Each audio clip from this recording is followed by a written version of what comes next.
ঘটনাটি ঠিক যেভাবে লিখা আছে আমি সেভাবেই পড়ার চেষ্টা করছি।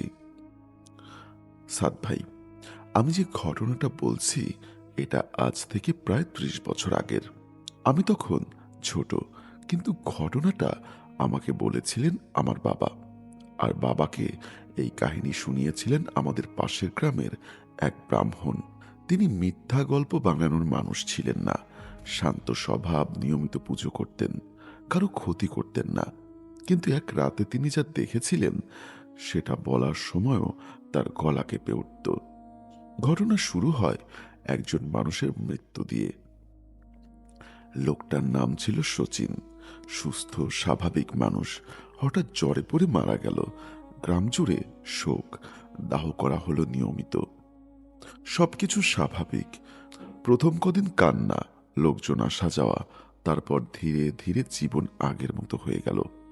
কিন্তু ৪০ দিনের আগে থেকেই ব্রাহ্মণ কাকু অদ্ভুত স্বপ্ন দেখতে শুরু করেন। তিনি বাবাকে বলেছিলেন, প্রথম স্বপ্নে দেখেন শচীন দাঁড়িয়ে আছে নদীর ধারে, কিন্তু পেছন ঘুরে তিনি ডাকছেন, শচীন। লোকটা ঘুরে তাকায় না, শুধু বলে, সময় হয়নি। ব্রাহ্মণ কাকু ভেবেছিলেন দুঃখের স্বপ্ন, কিন্তু স্বপ্নটা পরের রাতেও আসে। এবার শচীন কাছে আসে, মুখ ফ্যাকাশে, চোখ অদ্ভুত শান্ত। বলে, ৪০ দিন পূর্ণ হলে ফিরব। এই কথাটা শুনে তিনি ঘুম ভেঙে বসে পড়েন। ভোরে উঠে গঙ্গা জল ছেটান, মন্ত্র পড়েন, কিন্তু অস্বস্তি চায় না। বাবাকে বলেছিলেন মৃত মানুষ ফিরে আসে না, কিন্তু ও যেভাবে বলেছিল বাবা তাকে বলেছিলেন দুঃখের প্রভাব। কিন্তু ঠিক ৪০তম দিনের আগের রাতে গ্রামে অদ্ভুত ঘটনা হয়। কুকুরেরা একসাথে হাউমাউ করতে থাকে। মাঝরাতে হঠাৎ শচীনের বাড়ির উঠোনে কারো হাঁটার শব্দ। শচীনের স্ত্রী ভেবেছিলেন হয়তো চোর। দরজা খুলে দেখেন কেউ নেই, কিন্তু উঠোনের মাটিতে ভেজা পায়ের ছাপ, যেন নদী থেকে উঠে এসেছে কেউ। পরদিন সকালে ব্রাহ্মণ কাকুর বাবার কাছে গিয়ে বলেন, আজ ৪০ দিন পূর্ণ। তার চোখে আতঙ্ক। তিনি বললেন, ও কথা রাখবে।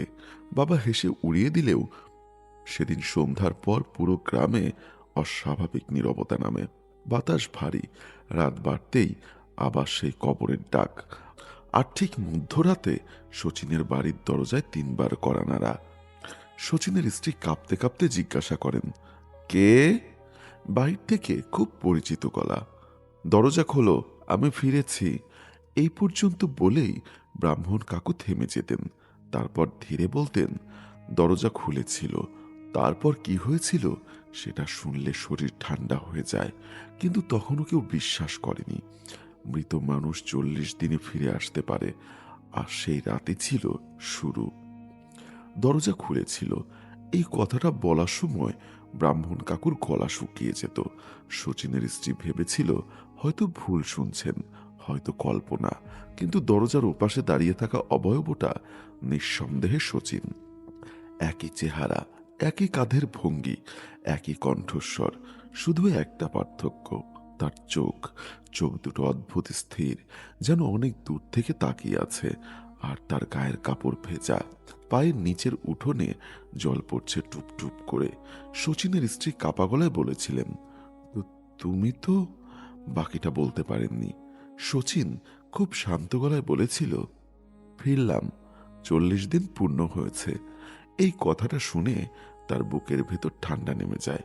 তবু সে সরে দাঁড়ায়, কারণ মানুষের মন মৃত্যু মানতে চায় না। সে আশা করে শচীন ভেতরে ঢুকে বসে সে আশা করে শচীন ভেতরে ঢুকে বসে পড়ে আগের জায়গায়, যেখানে সে বসতো। তার মা পাশের ঘর থেকে বেরিয়ে এসে দেখে ছেলেকে। চিৎকার করে ওঠার বদলে তিনি হাঁটু গেড়ে বসে পড়েন। বলেন, আমার ছেলে ফিরেছে। কিন্তু ঠিক তখনই একটা অদ্ভুত জিনিস খেয়াল করেন ব্রাহ্মণ কাকু, যিনি দূর থেকে সব শুনেছিলেন। তিনি বলেছিলেন, ওর ছায়া ছিল না। ঘরের আলোয় সবাইয়ের ছায়া পড়ছিল, কিন্তু শচীনের পেছনের দেওয়ালে কিছুই নেই। শচীন কথা বলছিল স্বাভাবিকভাবে। বলল, ওপারে ভালো না, অসম্পূর্ণ ছিলাম, তাই ফিরলাম। তার গলায় কোনো আবেগ নেই, যেন মুখস্থ কথা। শচীনের স্ত্রী জিজ্ঞাসা করল, কোথায় ছিলে? সে উত্তর দিল না, শুধু তাকিয়ে রইল। কয়েক মিনিট পর বলল, আমি থাকবো, কিন্তু কিছু নিয়ম মানতে হবে। এই কথায় ঘরে থাকা সবাই থমকে যায়। নিয়ম? সে বলল, 40 রাত কেউ প্রশ্ন করবে না, কেউ আমার পেছনে আসবে না, আর রাতে দরজা বন্ধ করবে না। এই শর্তগুলো শুনে শচীনের মা কেঁপে ওঠেন, কিন্তু সন্তানের মুখ দেখে কিছু বলতে পারেন না। পরদিন সকালে গ্রামে খবর ছড়িয়ে যায় শচীন ফিরেছে। কেউ বিশ্বাস করে, কেউ করে না। অনেকেই গিয়ে দেখে সে সত্যিই আছে, হাঁটছে, বসছে, কথা বলছে। কিন্তু একটা জিনিস সবাই খেয়াল করে, সে দিনের আলো এড়িয়ে চলে, রোদ উঠলে ঘরে ঢুকে যায়, আর তার পায়ের নিচে সব সময় ভেজা দাগ, যেন নদীর জল শুকোয় না। ব্রাহ্মণ কাকু বাবাকে বলেছিলেন ওর শরীর আছে, কিন্তু উষ্ণতা নেই। তিনি শচীনের কাছে গিয়ে মন্ত্র পড়তে চেয়েছিলেন। শচীন তাকিয়ে শুধু বলেছিল, মন্ত্র আমার জন্য না। সেই দৃষ্টিতে এমন কিছু ছিল যে ব্রাহ্মণ কাকুর গলা শুকিয়ে যায়।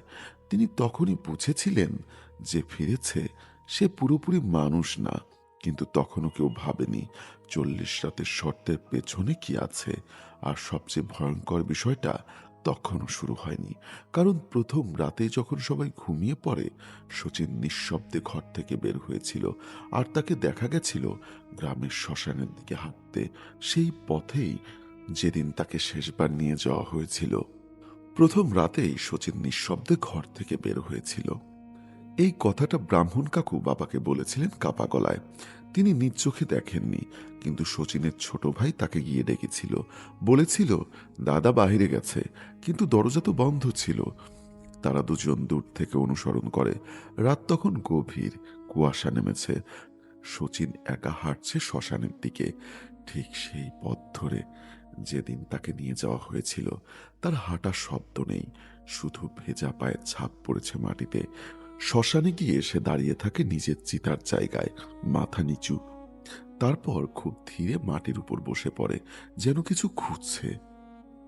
ব্রাহ্মণ কাকু বলেছিলেন ও মাটি স্পর্শ করেছিল, যেন কিছু তুলতে চাইছে। ঠিক তখন শচীন মাথা তোলে, চোখ দুটো অন্ধকারে জল করছে। সে ফিসফিস করে বলে, অসম্পন্ন। সেই শব্দ শুনে শচীনের ভাই দৌড়ে বাড়ি ফিরে আসে। কিন্তু ভোরের আগে শচীন নিজে ফিরে আসে। কেউ তাকে ঢুকতে দেখেনি। পরদিন সকালেই শচীনের আচরণ বদলাতে শুরু করে। সে দিনের আলো এড়িয়ে চলে, কিন্তু রাতে জেগে থাকে, ঘরের ভেতর হাঁটে, মাঝে মধ্যে নিজের সাথে কথা বলে। তার স্ত্রী এক রাতে জিজ্ঞাসা করেছিল, তুমি কি সত্যি আমার শচীন? সে তাকিয়েছিল অনেকক্ষণ, তারপর খুব ধীরে বলেছিল, না ম্যাকি। এই কথাটা শুনে তার স্ত্রীর বুক কেঁপে ওঠে। শচীনের মা তখনও বিশ্বাস করতে চাইছেন ছেলে ফিরেছে, কিন্তু ব্রাহ্মণ কাকু বুঝে গিয়েছিলেন বিষয়টা অন্য। তিনি বাবাকে বলেছিলেন, মৃত শরীর ফেরত আসতে পারে না, কিন্তু যদি আত্মা পথ না পায়। তৃতীয় রাতে আর একটা ঘটনা ঘটে। গ্রামের কুকুরগুলো হঠাৎ করে শচীনের বাড়ির সামনে জড়ো হয়ে চিৎকার শুরু করে। কেউ এগোতে পারে না। শচীন তখন উঠোনে দাঁড়িয়ে, কুকুরগুলো তার দিকে তাকিয়ে হাউমাউ করছে। শচীন ধীরে মাথা ঘোরায়, আর একসাথে সব কুকুর চুপ হয়ে যায়। এমন নীরবতা নেমে আসে যেন শব্দ ভয় পেয়েছে। ব্রাহ্মণ কাকু সেদিন সাহস করে তার সামনে দাঁড়ান, বলেন, তুই কে? শচীন কিছুক্ষণ তাকিয়ে থাকে, তারপর বলে, ডেকেছিল, ফিরেছি, 40 রাত পূর্ণ হলে বুঝবি। একথা বলে সে ঘরে ঢুকে যায়। ব্রাহ্মণ কাকু তখন বুঝেছিলেন 40 দিনের হিসাব শুধু ফেরার না, থাকারও। কিন্তু কেন 40? এই প্রশ্ন তখন উত্তর পায়নি। আর চতুর্থ রাতে যখন ঘরের ভেতর হঠাৎ শীতল বাতাস বইতে শুরু করলো, তখন সবাই বুঝল ফেরার মানে বেঁচে থাকা না, ফেরার মানে কিছু দাবি আছে, আর সেই দাবি এখনো কেউ বোঝেনি। প্রথম রাতেই শচীন নিঃশব্দে ঘর থেকে বের হয়েছিল। এই কথাটা ব্রাহ্মণ কাকু বাবাকে বলেছিলেন কাপা গলায়। তিনি নিজে চোখে দেখেননি, কিন্তু শচীনের ছোট ভাই তাকে গিয়ে ডেকেছিল। বলেছিল, দাদা বাহিরে গেছে, কিন্তু দরজা তো বন্ধ ছিল না। তারা দুজন দূর থেকে অনুসরণ করে। রাত তখন গভীর, কুয়াশা নেমেছে। শচীন একা হাঁটছে শ্মশানের দিকে, ঠিক সেই পথ ধরে যেদিন তাকে নিয়ে যাওয়া হয়। ঠিক সেই পথ ধরে যেদিন তাকে নিয়ে যাওয়া হয়েছিল। তার হাঁটার শব্দ নেই, শুধু ভেজা পায়ের ছাপ পড়েছে মাটিতে। শ্মশানে গিয়ে সে দাঁড়িয়ে থাকে নিজের চিতার জায়গায়, মাথা নিচু। তারপর খুব ধীরে মাটির উপর বসে পড়ে, যেন কিছু খুঁজছে। ব্রাহ্মণ কাকু বলেছিলেন, ও মাটি স্পর্শ করছিল, যেন কিছু তুলতে চাইছে। ঠিক তখন শচীন মাথা তোলে, চোখ দুটো অন্ধকারে জ্বলজ্বল করছে। সে ফিসফিস করে বলে, অসম্পূর্ণ। সেই শব্দ শুনে কিন্তু ভোরের আগে শচীন ফিরে আসে। কেউ তাকে ঢুকতে দেখেনি। পরদিন সকালেই শচীনের আচরণ বদলাতে শুরু করে। সে দিনের আলো এড়িয়ে চলে, কিন্তু রাত জেগে থাকে, ঘরের ভেতর হাঁটে, মাঝে মধ্যে নিজের সাথে কথা বলে। তার স্ত্রী এক রাতে জিজ্ঞাসা করেছিল, তুমি কি সত্যি আমার শচীন? সে তাকিয়েছিল অনেকক্ষণ, তারপর খুব ধীরে বলেছিল, একই নাম। এই কথাটা শুনে তার স্ত্রীর বুক কেঁপে ওঠে। শচীনের মা তখনও বিশ্বাস করতে চাইছেন ছেলে ফিরেছে, কিন্তু ব্রাহ্মণ কাকু বুঝে গেছিলেন বিষয়টা অন্য। তিনি বাবাকে বলেছিলেন, মৃত শরীর ফেরত আসতে পারে না, কিন্তু যদি আত্মা পথ না পায়। তৃতীয় রাতে আর একটা ঘটনা ঘটে। গ্রামের কুকুরগুলো হঠাৎ করে শচীনের বাড়ির সামনে জড়ো হয়ে চিৎকার শুরু করে। কেউ এগোতে পারে না। শচীন তখন উঠোনে দাঁড়িয়ে, কুকুরগুলো তার দিকে তাকিয়ে হাউমাউ করছে। শচীন ধীরে মাথা ঘোরায়, আর একসাথে সব কুকুর চুপ হয়ে যায়। এমন নীরবতা নেমে আসে যেন শব্দও ভয় পেয়েছে। ব্রাহ্মণ কাকু সেদিন সাহস করে তার সামনে দাঁড়ান, বলেন, তুই কে? শচীন কিছুক্ষণ তাকিয়ে থাকে, তারপর বলে, ডেকেছিল, ফিরেছি। 40 রাত পূর্ণ হলে বুঝবি। এই কথাটা বলে সে ঘরে ঢুকে যায়। ব্রাহ্মণ কাকু তখন বুঝেছিলেন 40 দিনের হিসাব শুধু ফেরার না, থাকারও। কিন্তু কেন 40? আর সেই 40 রাত শেষে কি হবে? এই প্রশ্ন তখন উত্তর পায়নি। আর চতুর্থ রাতে যখন ঘরের ভেতর হঠাৎ শীতল বাতাস বইতে শুরু করলো, তখন সবাই বুঝল ফেরার মানে বেঁচে থাকা না, ফেরার মানে কিছু দাবি আছে, আর সেই দাবি এখনো কেউ বোঝেনি। অষ্টম রাতের পর থেকে পুরো গ্রাম বুঝে গেল এই ফিরে আসাটা আশীর্বাদ না, অপেক্ষা।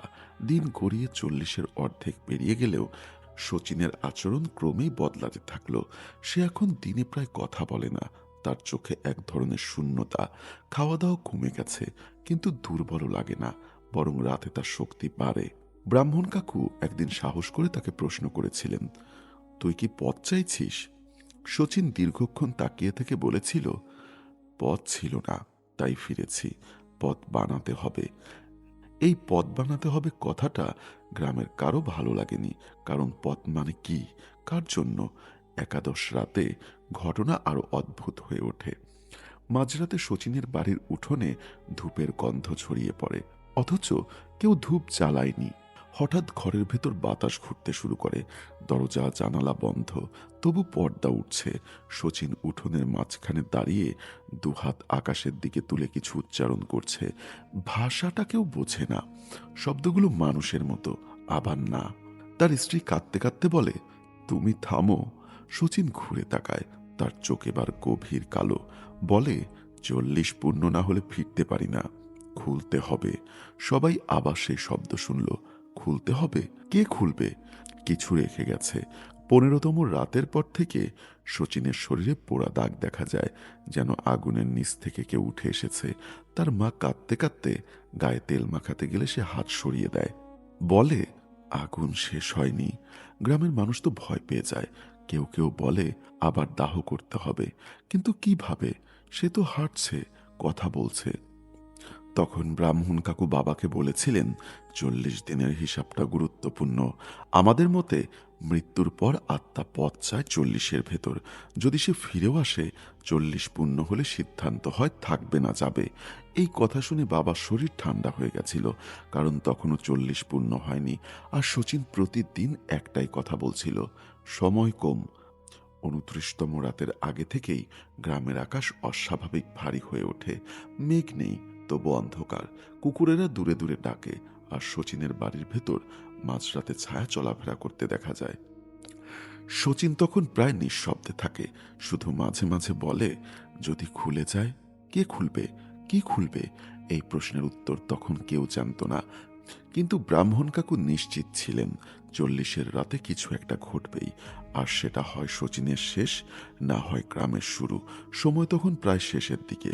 40-এর রাত দরজায় কড়া নাড়ছিল। 40তম রাতটা যেন শুরু থেকেই অন্যরকম ছিল।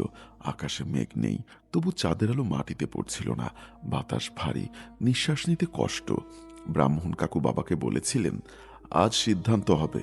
শচীনের বাড়ির উঠোনে সবাই জড়ো হয়েছিল, কিন্তু কেউ খুব কাছে যায়নি, কারণ গত 29 রাত ধরে যে অদ্ভুত উপস্থিতি ছিল সেটা আজ যেন ঘনীভূত।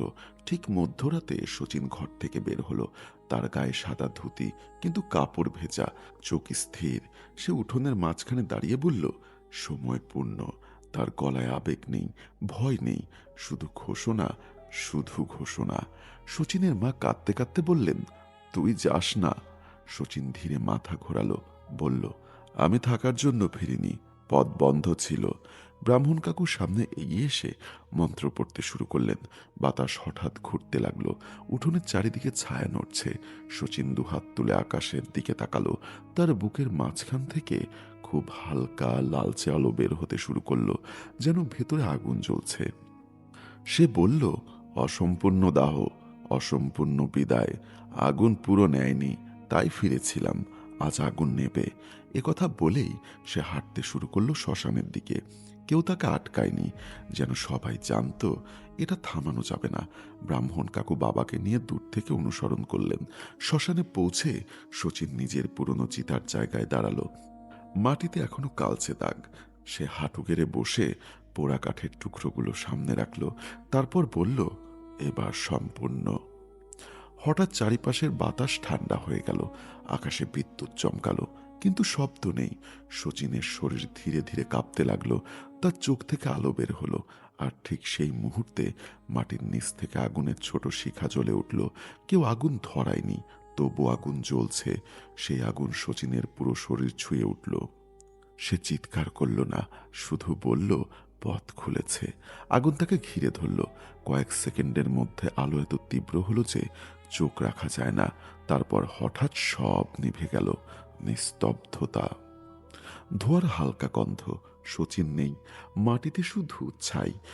ব্রাহ্মণ কাকু এগিয়ে গিয়ে দেখলেন, ছায়ের ভেতর একটা অর্ধপোড়া কাঠের টুকরো সম্পূর্ণ কালো হয়ে গেছে। তিনি বলেছিলেন, এবার আগুন নিয়েছে। পরদিন সকাল থেকে গ্রাম স্বাভাবিক। কুকুরের হাউমাও নেই, ভেজা পায়ের ছাপ নেই। শচীনের বাড়িতে আর ঠান্ডা কুয়াশা ঢোকে না। কিন্তু শচীনের মা মাঝে মাঝে বলেন, 40 দিন সে ছিল, কিন্তু সেই সময়টুকু যেন ধার করা জীবন। ব্রাহ্মণ কাকু বাবাকে শেষ কথা বলেছিলেন, মৃত্যুর পর 40 দিনের হিসাব আছে। যদি কিছু অসম্পূর্ণ থাকে সে ফিরতে পারে, কিন্তু সে ফেরে শেষ করতে, থাকার জন্য না। আজ 30 বছর হলেও ওই শ্মশানের জায়গাটা কেউ এড়িয়ে চলে না, কারণ ভয় নেই, শুধু একটা বিশ্বাস আছে। বিদায় সম্পূর্ণ না হলে পথ বন্ধ থাকে, আর পথ বন্ধ থাকলে কেউ কেউ ফিরে আসে, কিন্তু যখন আগুন তার কাজ শেষ করে তখন আর কেউ থাকে না, শুধু ছাই আর স্মৃতি। এই ছিল মৃত্যুর 40 দিনের গল্প। একটা অসম্পূর্ণ দাহ, একটা অসমাপ্ত বিদায়, আর এক মানুষের ফিরে আসা, থাকার জন্য না, শেষ করার জন্য। আমরা ভাবি মৃত্যু মানেই শেষ, কিন্তু যদি বিদায় সম্পূর্ণ না হয়, যদি আগুন তার কাজ পুরো না করে, যদি আত্মা পথ না পায়, 40 দিনের হিসাব অনেক পুরনো বিশ্বাসে আছে। কেউ বলে কুসংস্কার, কেউ বলে সত্য, কিন্তু একটা কথা মনে রাখবেন, যে ফিরে আসে সে সব সময় থাকতে আসে না, কিছু ফেরে শুধু হিসাব মেলাতে। শচীন ফিরেছিল ভয় দেখাতে না, ফিরেছিল পথ খুঁজতে। আর 40 পূর্ণ হলে আগুন তার কাজ শেষ করেছে। তাই যদি কখনো শোনেন মৃত কেউ 40 দিনের মাথায় ফিরে এসেছে, হাসবেন না, কারণ সব গল্প গুজব না, কিছু গল্প শুধু শেষ বিদায়ের অপেক্ষা। দর্শক, আপনার বা আপনার পরিবারের সাথে কি এমন কোনো অদ্ভুত ব্যাখ্যাহীন ঘটনা ঘটেছে? মৃত্যুর পর ফিরে আসা, অসমাপ্ত বিদায়, অথবা এমন কিছু যা আজও মনে করলে শরীর ঠান্ডা হয়ে যায়? আপনার সেই ঘটনা পাঠান আমাদের মেলে। আমাদের মেল অ্যাড্রেস horrorstory fm22@gmail.com। আমাদের মেলটি আপনি আমাদের ডেসক্রিপশন বক্সেও পেয়ে যাবেন। সেখান থেকে সরাসরি আপনি আপনার জীবনের ঘটা ঘটনাগুলো আমাদেরকে পাঠাতে পারবেন। তো এই ছিল আমাদের আজকের ঘটনা। তো চলুন আর কথা না বাড়িয়ে আমরা সরাসরি চলে যাই আমাদের আজকের ঘটনার মূল অংশে। ঘটনাটি ঠিক যেভাবে লেখা আছে আমি সেভাবেই পড়ার চেষ্টা করছি। আমি যে ঘটনাটা বলছি এটা আমার নিজের না, এটা লাশ থেকের একটি গল্প। উনি লিখেছেন, আমি সরাসরি ঘটনার মধ্যে ছিলাম না, কিন্তু যিনি ছিলেন তিনি একজন রিকশাওয়ালা। তার মুখ থেকেই আমি শুনেছি। আপনি চাইলে পড়ে শোনাতে পারেন, তবে নাম প্রকাশ করবেন না, তাই নাম পরিচয় গোপন রাখছি। ঘটনাটা শুনে আমি কয়েক রাত ঘুমোতে পারিনি। ভাইটা লিখেছে, ঘটনাটা ঘটেছিল শীতের এক রাতে। শহরের শেষ প্রান্তে পুরনো একটা কবরস্থান, যার পাশ দিয়ে প্রধান রাস্তা গেছে। ওই রাস্তায় গভীর রাতেও মাঝে মধ্যে রিক্সা চলে, কারণ বাজার থেকে দেরিতে ফেরা মানুষ, হাসপাতালগামী যাত্রী সবাই ওই পথ দিয়ে যায়। সেই রিক্সাওয়ালার নাম ধরা যাক রহিম। মাঝবয়সী মানুষ, চুপচাপ স্বভাব। তিনি নিজেই নাকি বলেছেন, ভাই, আমি জীবনে অনেক রাত চালিয়েছি, কিন্তু ওই রাতের মতো রাত আর দেখিনি। সেদিন রাত প্রায় 2:30টার মতো। কুয়াশা পড়েছে, রাস্তা প্রায় ফাঁকা। রহিম এক যাত্রীকে হসপিটালে নিয়ে ফিরছিল। ফেরার পথে শর্টকাট ধরেছিল কবরস্থানের পাশ দিয়ে। কুয়াশার রাস্তায় লাইট ঝাপসা। হঠাৎ তার কানে আসে অদ্ভুত একটা শব্দ। প্রথমে ভেবেছিল কুকুর হয়তো, কিন্তু শব্দটা ছিল না ঘেউ ঘেউ, না হাউকাউ, বরং যেন ভেজা মাটির উপর কিছু টেনে নিয়ে যাওয়ার আওয়াজ। রহিম প্রথমে গুরুত্ব দেয়নি, কিন্তু কয়েক সেকেন্ড পর আবার সেই শব্দ, এবার একটু স্পষ্ট, চর্বি ছেঁড়ার মতো। কাঁচা মাংস ছিললে যেমন শব্দ হয়। তার গা শিউরে ওঠে। সে রিক্সা থামায়, কবরস্থানের ভেতরে তাকায়। লোহার ফটক অল্প খোলা, সাধারণ রাতে বন্ধ থাকে। কুয়াশার ভেতর থেকে সে দেখে একটা কবরের পাশে কয়েকটা ছায়া নড়ছে। 4-5টা হবে, মানুষ না পশু দূর থেকে বোঝা যায় না। তারা নিচু হয়ে আছে আর মাটি খুঁড়ছে। মাটি খোঁড়ার শব্দ পরিষ্কার শোনা যায়। রহিমের বুক ধরফর করতে থাকে।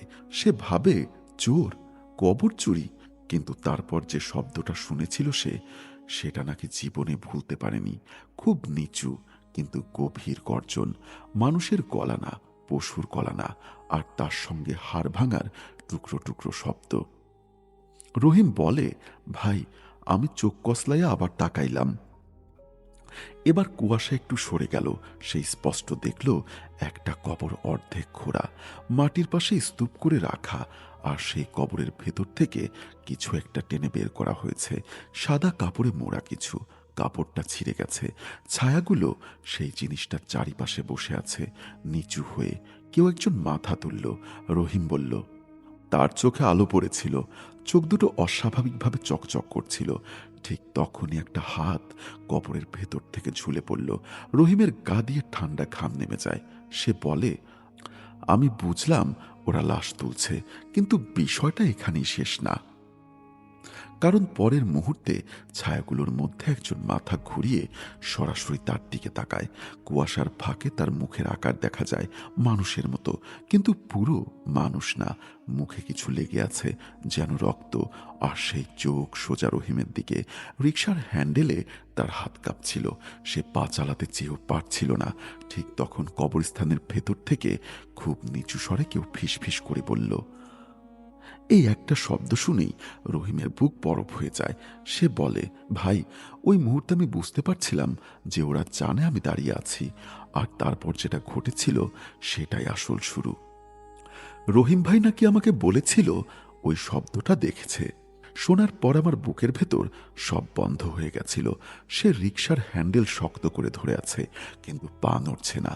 কুয়াশার ভেতর থেকে যে ছায়াটা তার দিকে তাকিয়েছিল সেটা ধীরে ধীরে সোজা হয়ে দাঁড়ালো। অন্যগুলো তখনও কবরের ভেতর থেকে টেনে আনা। সাদা কাপড়ে মোড়া জিনিসটার উপর ঝুঁকে। কাপড়টা ছিঁড়ে গেছে, ভেতর থেকে কালচে কিছু বের হয়ে আছে। রহিম বলে, আমি স্পষ্ট দেখেছি একটা হাত, মানুষের হাত, আঙ্গুলগুলো কাদায় মাখা। সেই মুহূর্তে তার নাকে একটা তীব্র গন্ধ লাগে, পচা মাংস আর ভেজা মাটির মিশ্রণ। সে বমি করতে চায়, কিন্তু ভয় তাকে স্থির করে রাখে। দাঁড়িয়ে থাকা ছায়াটা এক পা এগোয়। তার হাঁটার ভঙ্গি অদ্ভুত। হাঁটু যেন ঠিক মতো ভাঙে না, টেনে টেনে চলে। কুয়াশাটা একটু সরে গেলে রহিম বুঝতে পারে ওরা কুকুর না, শেয়াল না, পুরো মানুষও না। মানুষের মতো শরীর, কিন্তু পিঠ বাঁকা, হাত লম্বা, আর মুখের নিচের দিকটা ভেজা। সেই ভেজা জিনিসটা যাদের হালকা আলোয় চকচক করছে। হঠাৎ কবরের ভেতর থেকে আবার সেই হাড় ভাঙার শব্দ, পক, চরচর। তারপর কিছু গর্জন। দাঁড়িয়ে থাকা ছায়াটা মুখ ঘুরিয়ে আবার নিচু হয়ে বসে পড়ে, যেন তার কাজ শেষ হয়নি। রহিম বলে, ভাই, আমি তখনও পালাইনি, কারণ আমার মনে হয়েছিল আমি নড়লেই ওরা বুঝবে। ঠিক তখন কবরের পাশে শুকনো গাছের ডাল ভেঙে পড়ে। শব্দটা তীক্ষ্ণ। সব ছায়া একসাথে মাথা তোলে। এবার 4-5 জোড়া চোখ সোজা রাস্তার দিকে। রহিম স্পষ্ট অনুভব করে ওরা এখন তাকে দেখছে।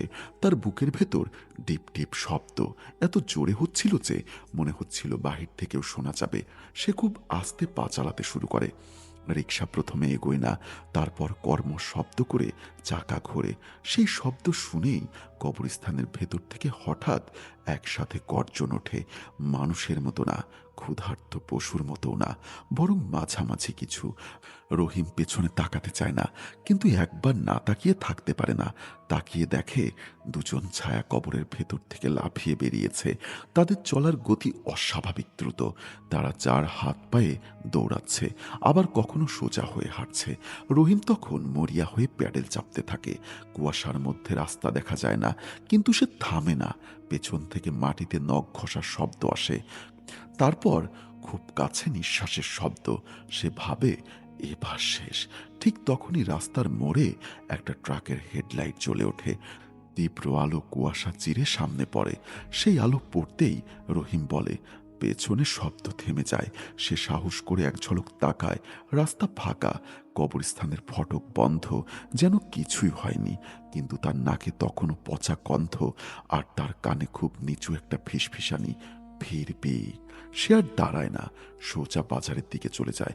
ভোর হবার আগ পর্যন্ত আর বাড়ি যায়নি। কিন্তু ঘটনাটা এখানেই শেষ হয়নি, কারণ পরদিন সকালে কবরস্থানে যে দৃশ্য পাওয়া গেছিল সেটা শুনে নাকি তার বুকের ভেতরটা আবার বরফ হয়ে গেছিল। পরদিন সকালে যা জানা গেল সেটা রহিম ভাইয়ের কথার চেয়েও বেশি ভয়ঙ্কর ছিল। ফজরের নামাজের পর কবরস্থানের পাশ দিয়ে যারা যায় তারা প্রথমে অদ্ভুত একটা জিনিস খেয়াল করে। লোহার ফটক পুরো বন্ধ, কিন্তু মাটির ভেতর থেকে যেন ভেজা কাদার দাগ টেনে বাহিরে এসেছে, যেন কিছু ভারী জিনিস ভেতর থেকে টেনে এনে আবার ভেতরেই নেওয়া হয়েছে। কিছুক্ষণ পর এক লোক চিৎকার করে ওঠে। একটা কবর অর্ধেক খোঁড়া, মাটি ছড়িয়ে ছিটিয়ে, আর কবরের পাশে সাদা কাফনের কাপড়ের টুকরো, পুরো লাশ নেই। গ্রামের লোকজন প্রথমে ভাবে কুকুরের কাজ, কিন্তু আশেপাশে কুকুরের পায়ের দাগ নেই, বরং অদ্ভুত সরু লম্বা দাগ, যেন আঙ্গুলের মতো কিছু দিয়ে মাটি আঁচড়ানো হয়েছে।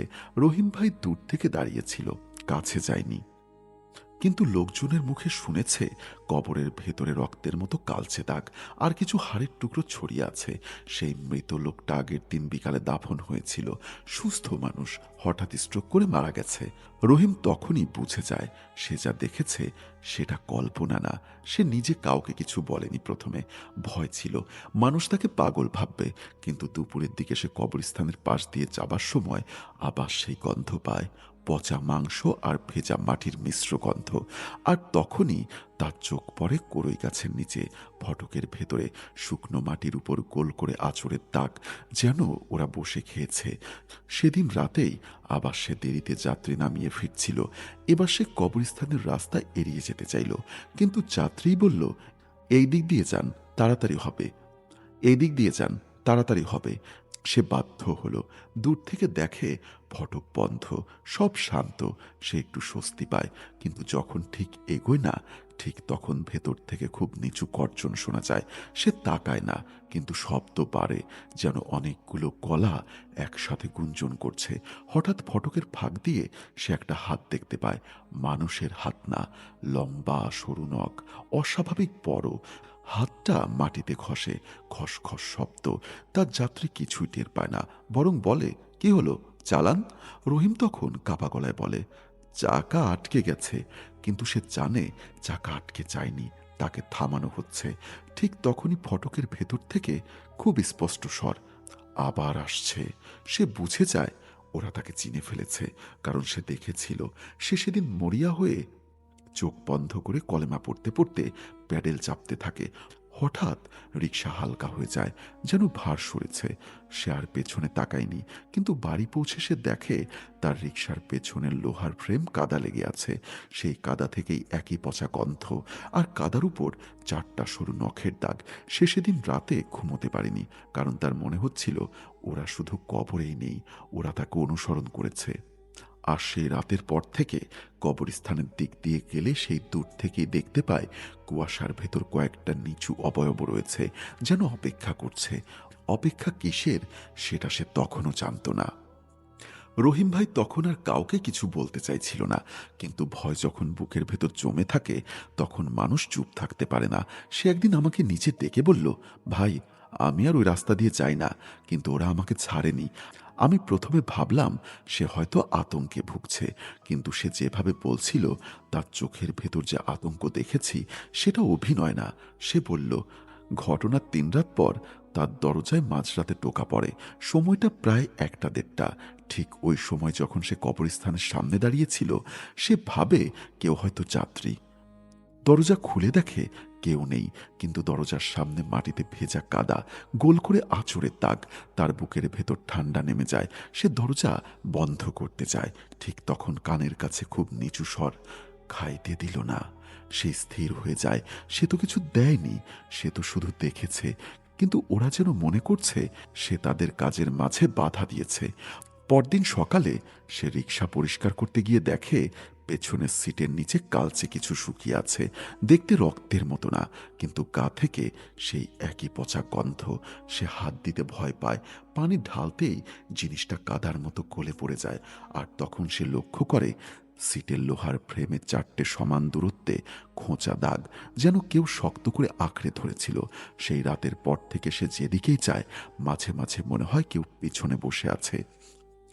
রিকশা চালাতে চালাতে হঠাৎ ভারী হয়ে যায়।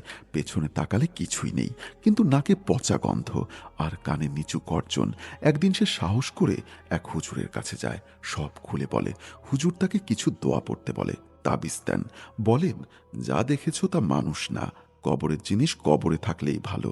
রহিম তখন বলে, হুজুর, আমি তো কিছুই করিনি। হুজুর দীর্ঘশ্বাস ফেলে বলেন, কখনো কখনো দেখা মানেই ডাক। এই কথাটা শুনে রহিমের বুক কেঁপে ওঠে। সে বুঝতে পারে ওরা তাকে চিনেছে, কারণ সে তাদের দেখে ফেলেছিল, আর যারা দেখে ফেলে তাদের সহজে ছাড়ে না। ঠিক তার পর রাতেই সবচেয়ে ভয়ঙ্কর ঘটনা ঘটে। সে বাড়ির ভেতর শুয়েছিল। হঠাৎ তার মনে হয় বাড়ির উঠোনে কেউ হাঁটছে। টেনে টেনে সে দরজার ফাঁক দিয়ে তাকায়। কুয়াশা নেই, আকাশ পরিষ্কার, কিন্তু উঠোনের মাঝখানে 4টা অবয়ব নিচু হয়ে বসে আছে। তারা কিছু খাচ্ছে। অন্ধকারে স্পষ্ট দেখা যায় না, কিন্তু চর্বি ছেঁড়ার শব্দ। তারপর একটার মাথা ধীরে ধীরে ঘুরে তার জানালার দিকে তাকায়। চোখ দুটো অন্ধকারেও জ্বলজ্বল করছে। আর খুব নিচু স্বর, ভিড়বি। রহিম জানে এবার ওরা কবরেই না, ওরা তার বাড়ির উঠোনে এসেছে। আর এইবার তারা শুধু লাশ না, অন্য কিছুর অপেক্ষায় আছে। রহিম ভাই বলেছিল, ওই রাতেই বুঝেছিলাম আর পালানোর জায়গা নেই। উঠোনের মাঝখানে যে 4টা অবয়ব বসেছিল তারা মানুষ না, আবার পুরো পশুও না। নিচু হয়ে বসে আছে। সামনে কালচে কিছু ছাড়িয়ে চর্বি ছেঁড়ার মতো শব্দ হচ্ছিল, কিন্তু উঠোনে তো কোনো লাশ নেই। সে চোখ কচলে আবার তাকায়। এবার দেখে মাটির উপর কোনো কিছু নেই, কিন্তু ওদের মাথা নিচু, হাত নড়ছে, যেন অদৃশ্য কিছু ছিঁড়ে খাচ্ছে। আর সেই গন্ধ পচা কাঁচা ভেজা মাটির সাথে মিশে থাকা এক ধরনের ভারী দুর্গন্ধ। তার নাকে ঢুকে বুক বন্ধ করে দিচ্ছিল। সে জানালার আড়াল থেকে সরে আসতে চাইছিল, কিন্তু পা নড়ছিল না। ঠিক তখন এক অবয়ব ধীরে ধীরে উঠে দাঁড়ায়। তার পিঠ বাঁকা, হাত লম্বা, নখগুলো মাটিতে ঠেকেছে, মাথা কাত। তারপর খুব ধীরে জানালার দিকে হাঁটতে শুরু করে, টেনে টেনে। রহিম তখন কালেমা পড়তে শুরু করে। গলা শুকিয়ে গেছে। অবয়বটা জানালার একেবারে কাছে এসে থামে। কাচের ওপাশে তার ছায়া। তারপর কাছে খুব হালকা করে আঁচড়, 4টা সমান দাগ, ঠিক রিকশার ফ্রেমের মতো। আর খুব নিচু স্বর, দেখেছিস? সেই স্বরে ক্ষুধা ছিল, অভিযোগও ছিল। যেন সে সাক্ষী হয়, তার দায় আছে। রহিম চোখ বন্ধ করে ফেলে। কয়েক সেকেন্ড পরে আবার তাকালে উঠোন ফাঁকা, কোনো অবয়ব নেই। ঠিক মাটিতে কাদা, আর কাদার উপর চারিপাশে আঁচড়ের দাগ। সে দরজা খুলে বাহিরে যায় না, ভোর পর্যন্ত ঘরে বসে থাকে। সকাল হলে প্রতিবেশীরা দেখে তার উঠোনের মাঝখানের মাটি নরম হয়ে আছে, যেন নতুন কবর খোঁড়া হয়েছে, আবার চাপা দেওয়া হয়েছে। কেউ বিশ্বাস করে না, সবাই ভাবে কুকুরের কাজ। কিন্তু রহিম জানে কুকুর এমন করে না। সে সেদিনই সিদ্ধান্ত নেয় এভাবে চলতে পারে না। সে আবার হুজুরের কাছে যায়। হুজুর শোনার পর চুপ করে থাকেন, তারপর বলেন, যা দেখেছ তা কবরের ক্ষুধা। কখনো কখনো কিছু জিনিস কবরেই বাধা থাকে। কেউ দেখে ফেললে সে ভাগ চায়। তারা তোরে সাক্ষী বানাইছে, যদি আবার ডাক দেয় সাড়া দিবি না, কবরের সামনে থামবি না। রহিম মাথা নাড়ে, কিন্তু সে জানে ওরা শুধু কবরেই নেই, কারণ সেই রাতের পর থেকে সে যখনই দূর থেকে কবরস্থানের পাশ দিয়ে যায়, কুয়াশার ভেতর চারপাশটা নিচু ছায়া দেখা যায়, আর একটা চোখ সোজা তার দিকে, যেন হিসেব মেলানো বাকি। সে বলে, ভাই, আমি এখন ওরা আমি এখন ওই রাস্তা এড়িয়ে চলি, কিন্তু মাঝে মাঝে রাতে ঘুম ভাঙে। মনে হয় আমার ঘরের কোনায় কেউ বসে আছে, নিচু হয়ে কিছু খাচ্ছে আর অপেক্ষা করছে আমি আবার ফিরব কিনা। রহিমের গলায় তখনও সেই ভয়। সে বলেছিল, ওরা লাশেই থামে না, ক্ষুধা যখন লাগে সাক্ষী কেউ ডাকে। সেই কথার পর আমি কয়েক সেকেন্ড চুপ ছিলাম, কারণ আমি বুঝেছিলাম গল্পের শেষ এখানেই না।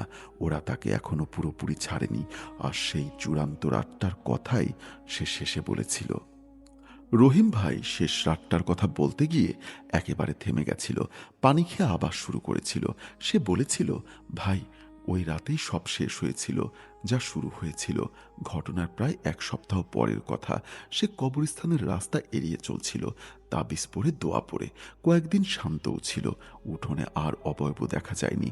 সে ভেবেছিল হয়তো সরে গেছে, কিন্তু যেটা সে বুঝতে পারেনি, ক্ষুধা থেমে থাকলে সেটা জমে, আর জমে থাকলে একদিন একসাথে নামে।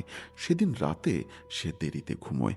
প্রায় 1:30টার দিকে হঠাৎ তার বুকের উপর চাপ পড়ে, যেন কেউ বসে আছে। সে চোখ খুলে দেখে ঘরের কোনায় 4টা নিচু ছায়া। তারা নড়ছে না, শুধু তাকিয়ে আছে। ঘরের ভেতর সেই পচা গন্ধ, তার নিঃশ্বাস বন্ধ হয়ে আসছিল। ঠিক তখন দরজার বাহির থেকে টেনে টেনে হাঁটার শব্দ। পঞ্চম অবয়ব ঢুকল, অন্যগুলোর চেয়ে লম্বা, মাথা কাত। সে খুব নিচু স্বরে বলল, সময় হয়েছে। রহিম বুঝে গেল আজ তারা তাকে নিতে এসেছে। তার মনে পড়ে গেল হুজুরের কথা, সাড়া দিবি না। সে চোখ বন্ধ করে কালেমা পড়তে থাকে, কিন্তু বুকের উপর চাপ বাড়ে। নখের মতো কিছু তার গলায় ছোঁয়ায়, ঠান্ডা। তারপর হঠাৎ তার মাথায় একটা কথা আসে। সে তো তাদের কিছু দেয়নি, কিন্তু সে দেখেছে, সে সাক্ষী। সে কাপা গলায় বলে ওঠে, আমি কিছু নেইনি, আমি কিছু দেইনি, আমি দেখেছি শুধু। ঘরের ভেতর গর্জন ওঠে, যেন অনেকগুলো গলা একসাথে। পঞ্চম অবয়ব তার মুখের কাছে ঝুঁকে আসে। সে চোখ খুলে ফেলে। খুব কাছে, ফ্যাকাশে মুখ, মানুষের মতো, কিন্তু ঠোঁটের কোণে কালচে দাগ। চোখ জ্বলছে। সে বলে, দেখা মানে ভাগ। রহিমের বুক জমে বরফ। ঠিক তখনই বাহিরে আজানের শব্দ ভেসে আসে। ফজরের প্রথম আজান। শব্দটা ফজরের প্রথম আজান শব্দটা ঘরের ভেতর ঢুকতেই অবয়বগুলো কেঁপে ওঠে। গন্ধটা হালকা হয়, বুকের চাপ সরে যায়। একে একে ছায়াগুলো মাটির ভেতর গলে যেতে থাকে। শেষ অবয়বটা সরে যাবার আগে তার কানের কাছে ফিসফিস করে বলে, ফিরবি না। তারপর সব অন্ধকার। ভোর হলে রহিম উঠে বসে, ঘাম ভেজা শরীর, ঘরের মেঝেতে কাদা, চারপাশে সরু আঁচড়ের দাগ, কিন্তু বুকের উপর আর চাপ নেই। সেদিন থেকেই সে ওই রাস্তা পুরোপুরি ছেড়ে দেয়, কবরস্থানের সামনে দিয়ে যায় না। বলে, আমি বুঝেছি ওরা কবরের জিনিস, লাশ খায়, কিন্তু সাক্ষীকে শুধু ভয় দেখায়, যতক্ষণ সে আবার না ফেরে। এরপর থেকে কবর খোঁড়ার ঘটনা বন্ধ। আর কোনো লাশ উধাও হয়নি। হয়তো ক্ষুধা মিটেছে, হয়তো তারা বুঝেছে সে আর ফিরবে না। রহিম এখনো বেঁচে আছে, রিক্সা চালায় অন্য রুটে, কিন্তু মাঝে মাঝে গভীর রাতে তার ঘুম ভাঙে। মনে হয় দূর থেকে কুয়াশার ভেতর কয়েকটা নিচু অবয়ব তাকিয়ে আছে, অপেক্ষা করছে সে ভুল করে আবার সেই রাস্তা নেয় কিনা। সে নেয় না। আর আমি যখন তার কাছ থেকে এই গল্প শুনেছিলাম, সে শুধু একটা কথাই বলেছিল, ভাই, কবরের সামনে থামবেন না, কৌতূহল ও ক্ষুধা জাগায়। এই ছিল সেই কবরস্থানের গল্প। একজন সাধারণ রিক্সাওয়ালা, একটা শর্টকাট রাস্তা, আর এক রাতের কৌতূহল। সব ভয় চিৎকার করে আসে না, কিছু ভয় চুপচাপ বসে থাকে মাটির নিচে। আমরা ভাবি কবর মানে শেষ, কিন্তু সব শেষই সান্ত্বনা। কিছু ক্ষুধা দাফন হয় না, কিছু অন্ধকার মাটি চাপা পড়ে না। সে শুধু দেখেছিল, উম, কিছু নেয়নি, কিছু দেয়নি, তবু সাক্ষী হওয়াটাই ছিল তার অপরাধ। মনে রাখবেন, কৌতূহল সবসময় জ্ঞান আনে না, কখনো কখনো ডাকে। আর যদি গভীর রাতে কোনো কবরস্থানের পাশ দিয়ে যেতে হয়, হঠাৎ যদি মনে হয় কেউ নিচু হয়ে বসে আছে, পেছনে তাকাবেন না, থামবেন না, কারণ কিছু ক্ষুধা শুধু লাশেই থামে না, সাক্ষী কেউ মনে রাখে। তো এই ছিল সাদ ভাই আমার ঘটনা। ঘটনাটি কেমন লাগলো অবশ্যই জানাবেন। আপনাকে অসংখ্য ধন্যবাদ। ঘটনাটি সত্যি অনেক ভালো লেগেছে, এবং এরকম ঘটনা কিন্তু আমরা আরও চাই আপনাদের কাছ থেকে। আপনি যদি আপনার জীবনে ঘটে যাওয়া সেই ভয়ঙ্কর ঘটনাগুলো আমাদের সঙ্গে শেয়ার করতে চান, তাহলে অবশ্যই ডেসক্রিপশন বক্সে দেওয়া ইমেলে আমাদেরকে ঘটনা পাঠাতে পারেন। তো আর কথা বাড়াবো না, আমরা এখন সরাসরি চলে যাব আমাদের পরবর্তী ঘটনায়। আসসালামু আলাইকুম প্রিয় রাসেল ভাই এবং প্রিয় লিসেনার। আমি শিশির। আমি জামালপুর থেকে এসেছি। আজকের যে ঘটনাটা আমি আপনাদের সাথে শেয়ার করব, এই ঘটনাটাও একটা কালো জাদুকে কেন্দ্র করে। এই ঘটনাটা আমি শুনেছি আমার এক ফ্রেন্ডের কাছ থেকে। আর এই ঘটনাটা ঘটেছে আমার ফ্রেন্ডের চাচার সাথে। এই ঘটনাটা প্রায় বছর ৬-৭ আগে হবে। তো আমার ফ্রেন্ডের নাম হচ্ছে নাহিদ। উনার আমার ফ্রেন্ডের যে চাচা, ওনারা খুবই টাকা পয়সাওয়ালা লোক, খুব ধনী ব্যক্তি। তো ওনাদের গ্রামের ঠিকানাটা আমি বলবো না, এটা বলতে ওনারা নিষেধ করেছে। তো নাহিদের চাচা গ্রামে গ্রামে ২-৩ বিঘা জমি সহ একটা জমিদার, পুরনো একটা জমিদার বাড়ি কেনে। তো নাহিদের চাচা যখন ওই জমিটা, ওই বাড়িটা কিনতে যান, তখন ওই গ্রামের যে লোকজন আছে, ওই লোকজন নাহিদের চাচাকে বলে যে, "এই জায়গাটা ভালো না, এই জমিদার বাড়িটা ভালো না, আপনি এটা কিনেন না।" তখন নাহিদের চাচা জিজ্ঞেস করেন, "কেন, সমস্যা কি? কেন আমি কিনবো না?" তখন ওই জায়গার যে লোকজন ছিলেন, মুরব্বীরা ছিলেন, ওনারা বলে যে, "এই অনেক আগে যখন জমিদাররা ওই বাড়িতে ছিলেন, তারা নাকি ওই তন্ত্রমন্ত্র করতেন, জিন সাধন করতেন। অনেক মানে প্যারানরমাল যে বিষয়গুলো আছে, ব্ল্যাক ম্যাজিক, কালো জাদু, এগুলার চর্চা করতেন।" তো নাহিদের চাচা আবার বাস্তববাদী মানুষ ছিলেন, খুবই প্র্যাকটিক্যাল। উনি আবার এই ভূত, প্রেত, জিন, তন্ত্রমন্ত্র এইসবে বিশ্বাস রাখতেন না, বিশ্বাস করতেন না। তো উনি উনাদের কোনো কথাই গায়ে মাখালেন না, পাত্তা দিলেন না। উনি হাসলেন। তো উনার মতো নাহিদের চাচা ওই জমিদার বাড়ির কাজ শুরু করেন, সংস্কার শুরু করেন। তো ঘটনাটা ঘটে শুরু হয় যখন ওই জমিদার বাড়ির সংস্কার শুরু করতে যায় কর্মচারী দিয়ে, এই লেবার দিয়ে। তখন ওখানে যে লেবারগুলা ছিল, ওই লেবারগুলা আপনার ওই জমিদার বাড়ির একটা পেছন সাইডে একটা বড় দেয়াল, ওই দেয়ালটা যখন ভাঙতে যায়, ভাঙতে গিয়ে মাটির নিচে দেখে যে একটা পিতলের কলসি, এবং ওই কলসির ভেতরে আপনার কাঠের পুতুল, একটা মানুষের হাড্ডি মানুষের হাড্ডি এবং আপনার কাগজে কিছু একটা লেখা আরবি ভাষায়, এবং ওইখানে ওই যে কাঠের পুতুলটা ছিল, ওই কাঠের পুতুলের ভিতরে কিছু পেরাক লাগানো ছিল।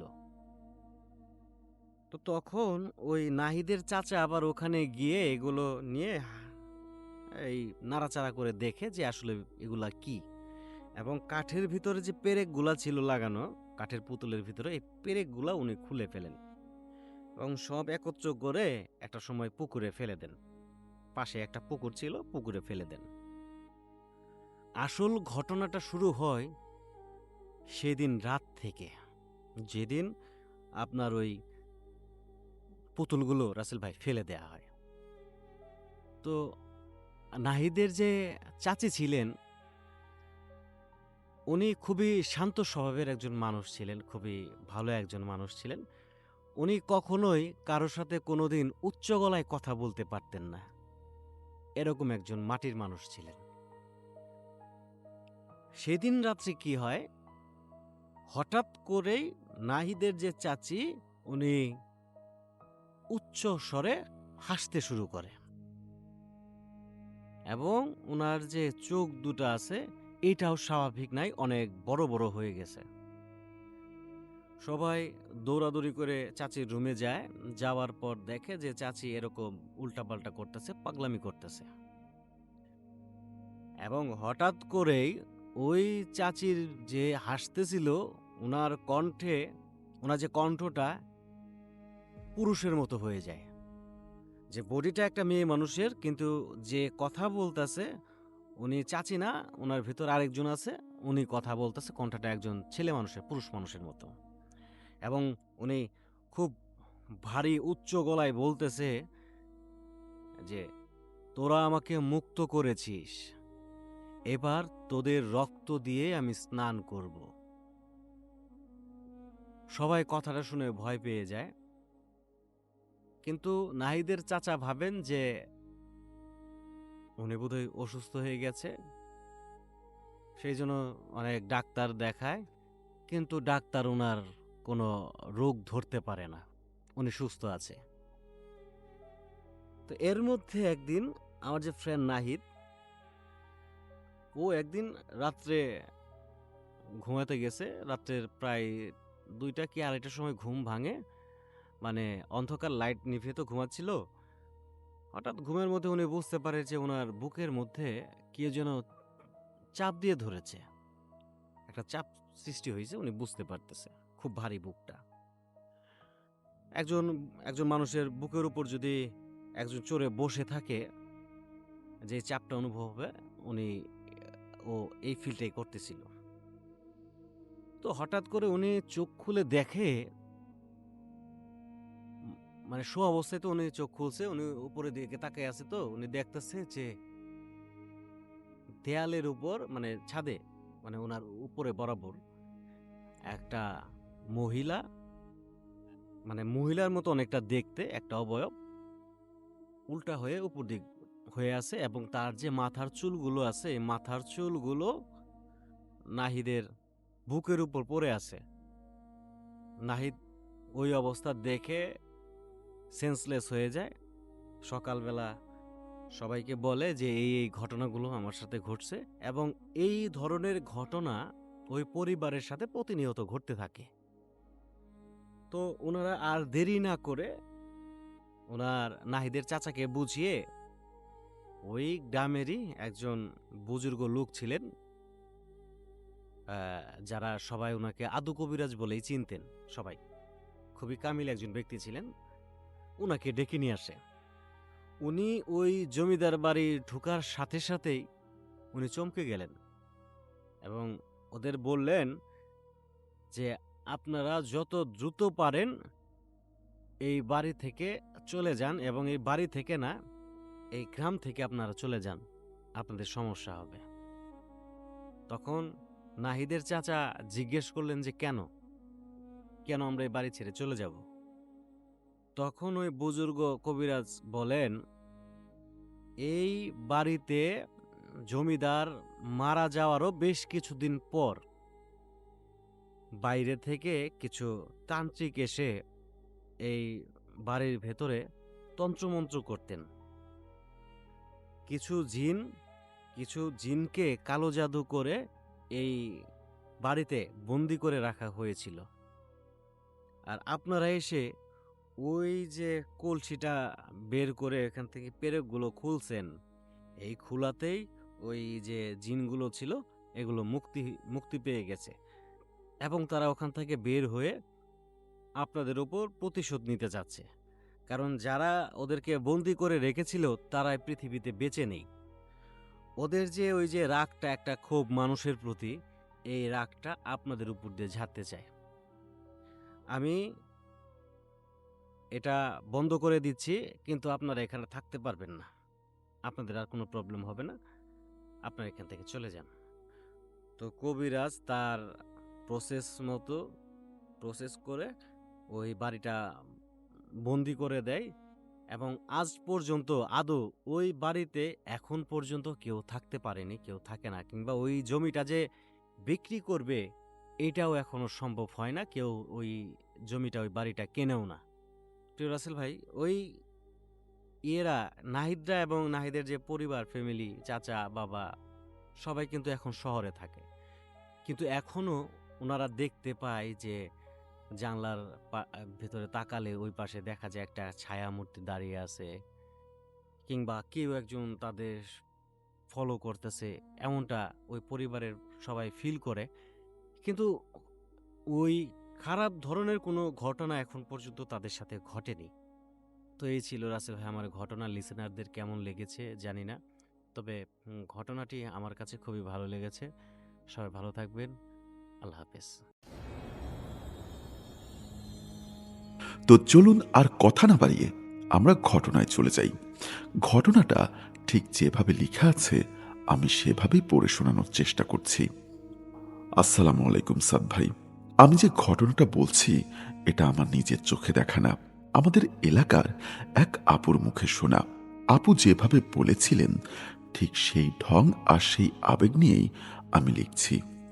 ঘটনাটা পাঠানো মেয়েটার আসল নাম আমি বলছি না, সে নিজেও চায়নি তার নাম বলা হোক, তাই ধরে নিন তার নাম নূপুর। আপু বলেছিলেন, তুমি গল্প ভেবে শুনো না, এটা আমি যেভাবে শুনেছি সেভাবেই বলছি। নূপুর ছিল একেবারে সাধারণ গ্রামের মেয়ে। নদীর পাড়ে তাদের বাড়ি, উঠোনে একটা কাঁঠাল গাছ, বাঁশঝাড়ের ফাঁকে সব সময় হালকা বাতাস। নূপুর পড়াশোনা করত ইন্টারমিডিয়েটে। খুব চুপচাপ, কারো সাথে বেশি মেশে না, কিন্তু তার চোখে একটা আলাদা চাহনি ছিল, যেন সে সব সময় কারো অপেক্ষায়। প্রথম প্রথম কেউ খেয়াল করেনি।